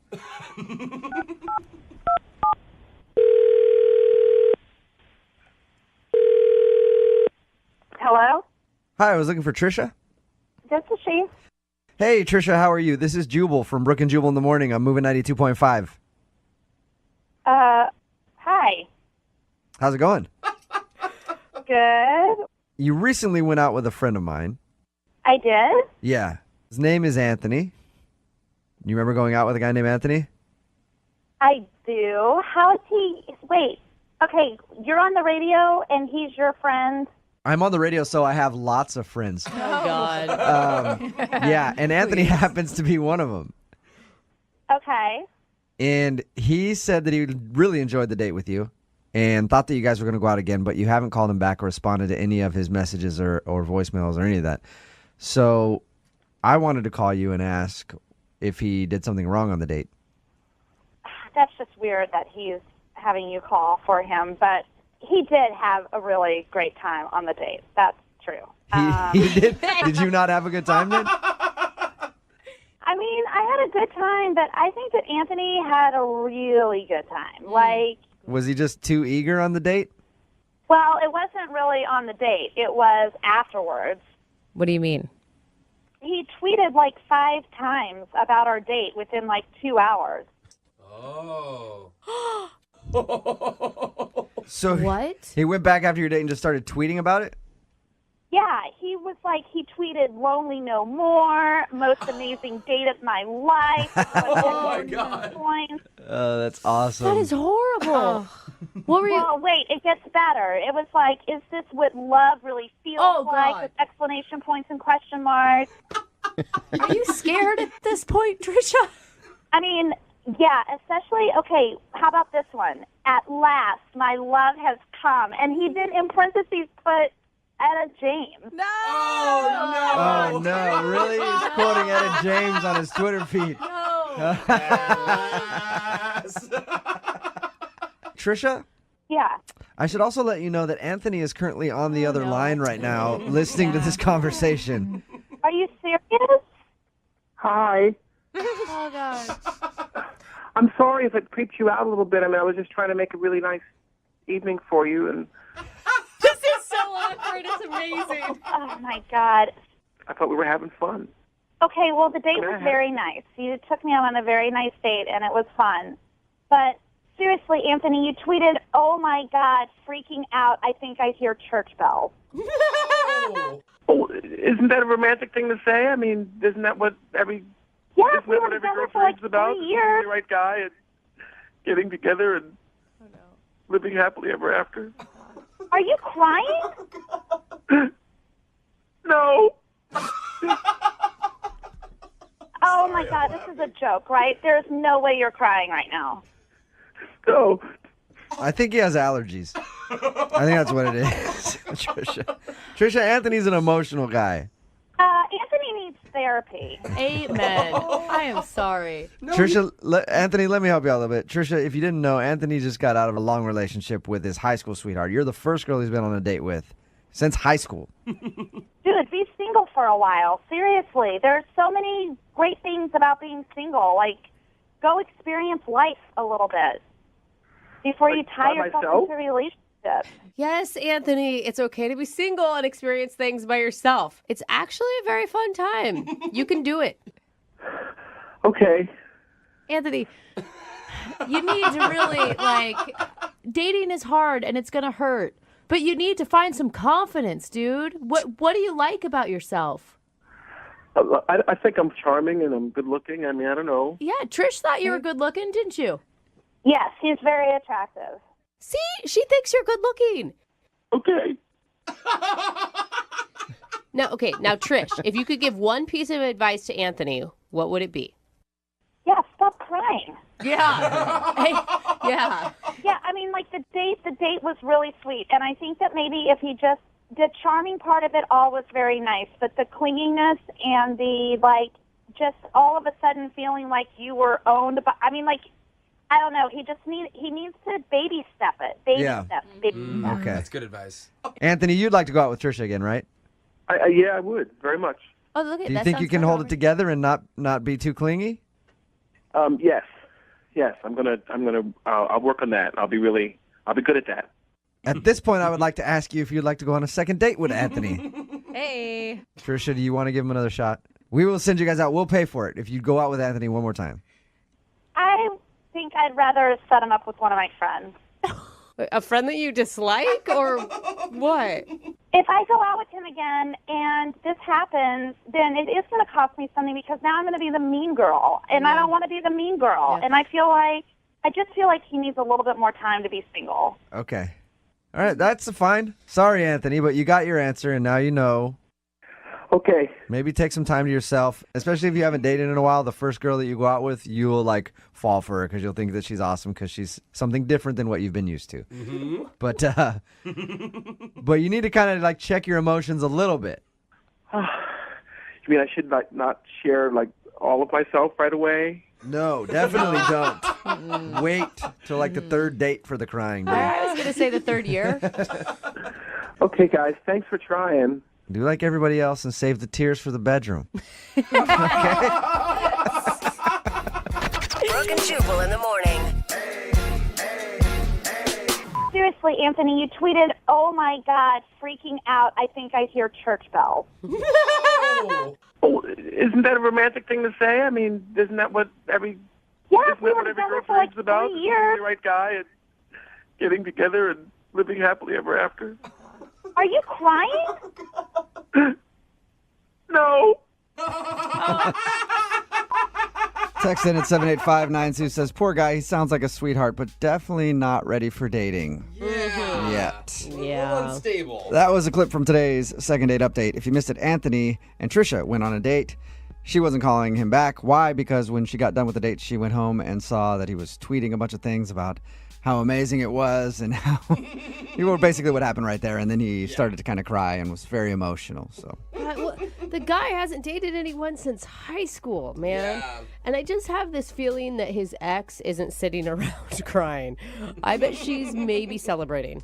Yeah. Her newfound freedom, right? She's probably doing okay. Yeah. And he's not okay with that. No, he's not. And I'm all for a guy crying. I'm an emotional guy. I cry all the time. But that was something's a little off with him. He is literally bawling after one date. There's sometimes when you got to keep it together a little bit. Yes. You know? Yes. That's time to cry in private after a first date. And that's for both genders. Yeah. Like, nobody should be crying on a first date. It doesn't matter if you're man, you're woman, who you're dating. That's going to what's going on. Scare anybody away. Yeah. I mean, unless someone dies. I think that's the only time it's okay to cry on the first date. Yeah, no matter what. If you go out with someone and then after that they're tweeting about how it was the most amazing date experience and their heart is ready to love again and they're in tears and they can't do anything but think about you after a first date, that's probably going to scare you off. But do you know what? It doesn't scare everybody off because we just got a text in that says, "Oh, I'll go out with Anthony." Yeah. They're into it. Yeah. See, some people might like that. They might both be they both be tweeting the same thing and both crying and calling each other and talking about how they've met the love of their life after one dinner date. And then I heard about the second date, and then I just couldn't handle it. God, I mean, if they're crying after one date, can you imagine the tears after the breakup? Oh, man. It'd be really tough. Yeah. So they decided not to go out again. Well, she decided not to go out with him again. Yeah. But he'll be all right Wait. eventually. Maybe with some therapy and Yeah. something. He'll be okay. He'll get through this tough time in his life. Remember, if you want to do a second date update, all you have to do is email the show, and we will call the person who didn't call you back. Moving 92.5. Now ADT can help protect your family at home and on the go. Get started with ADT's best offer, an ADT starter kit and security camera installed free. A savings of $449. Plus, you'll get ADT Go, the new family mobile safety app and service for 24/7 emergency response. Go to ADT.com/podcast today to take advantage of ADT's best offer with 36-month monitoring contract, easy pay and QSP. Early termination and activation fees apply. Additional charge for ADT Go premium services after 3/31/18. Certain markets excluded. Licenses available at ADT.com. Offer ends April 1st.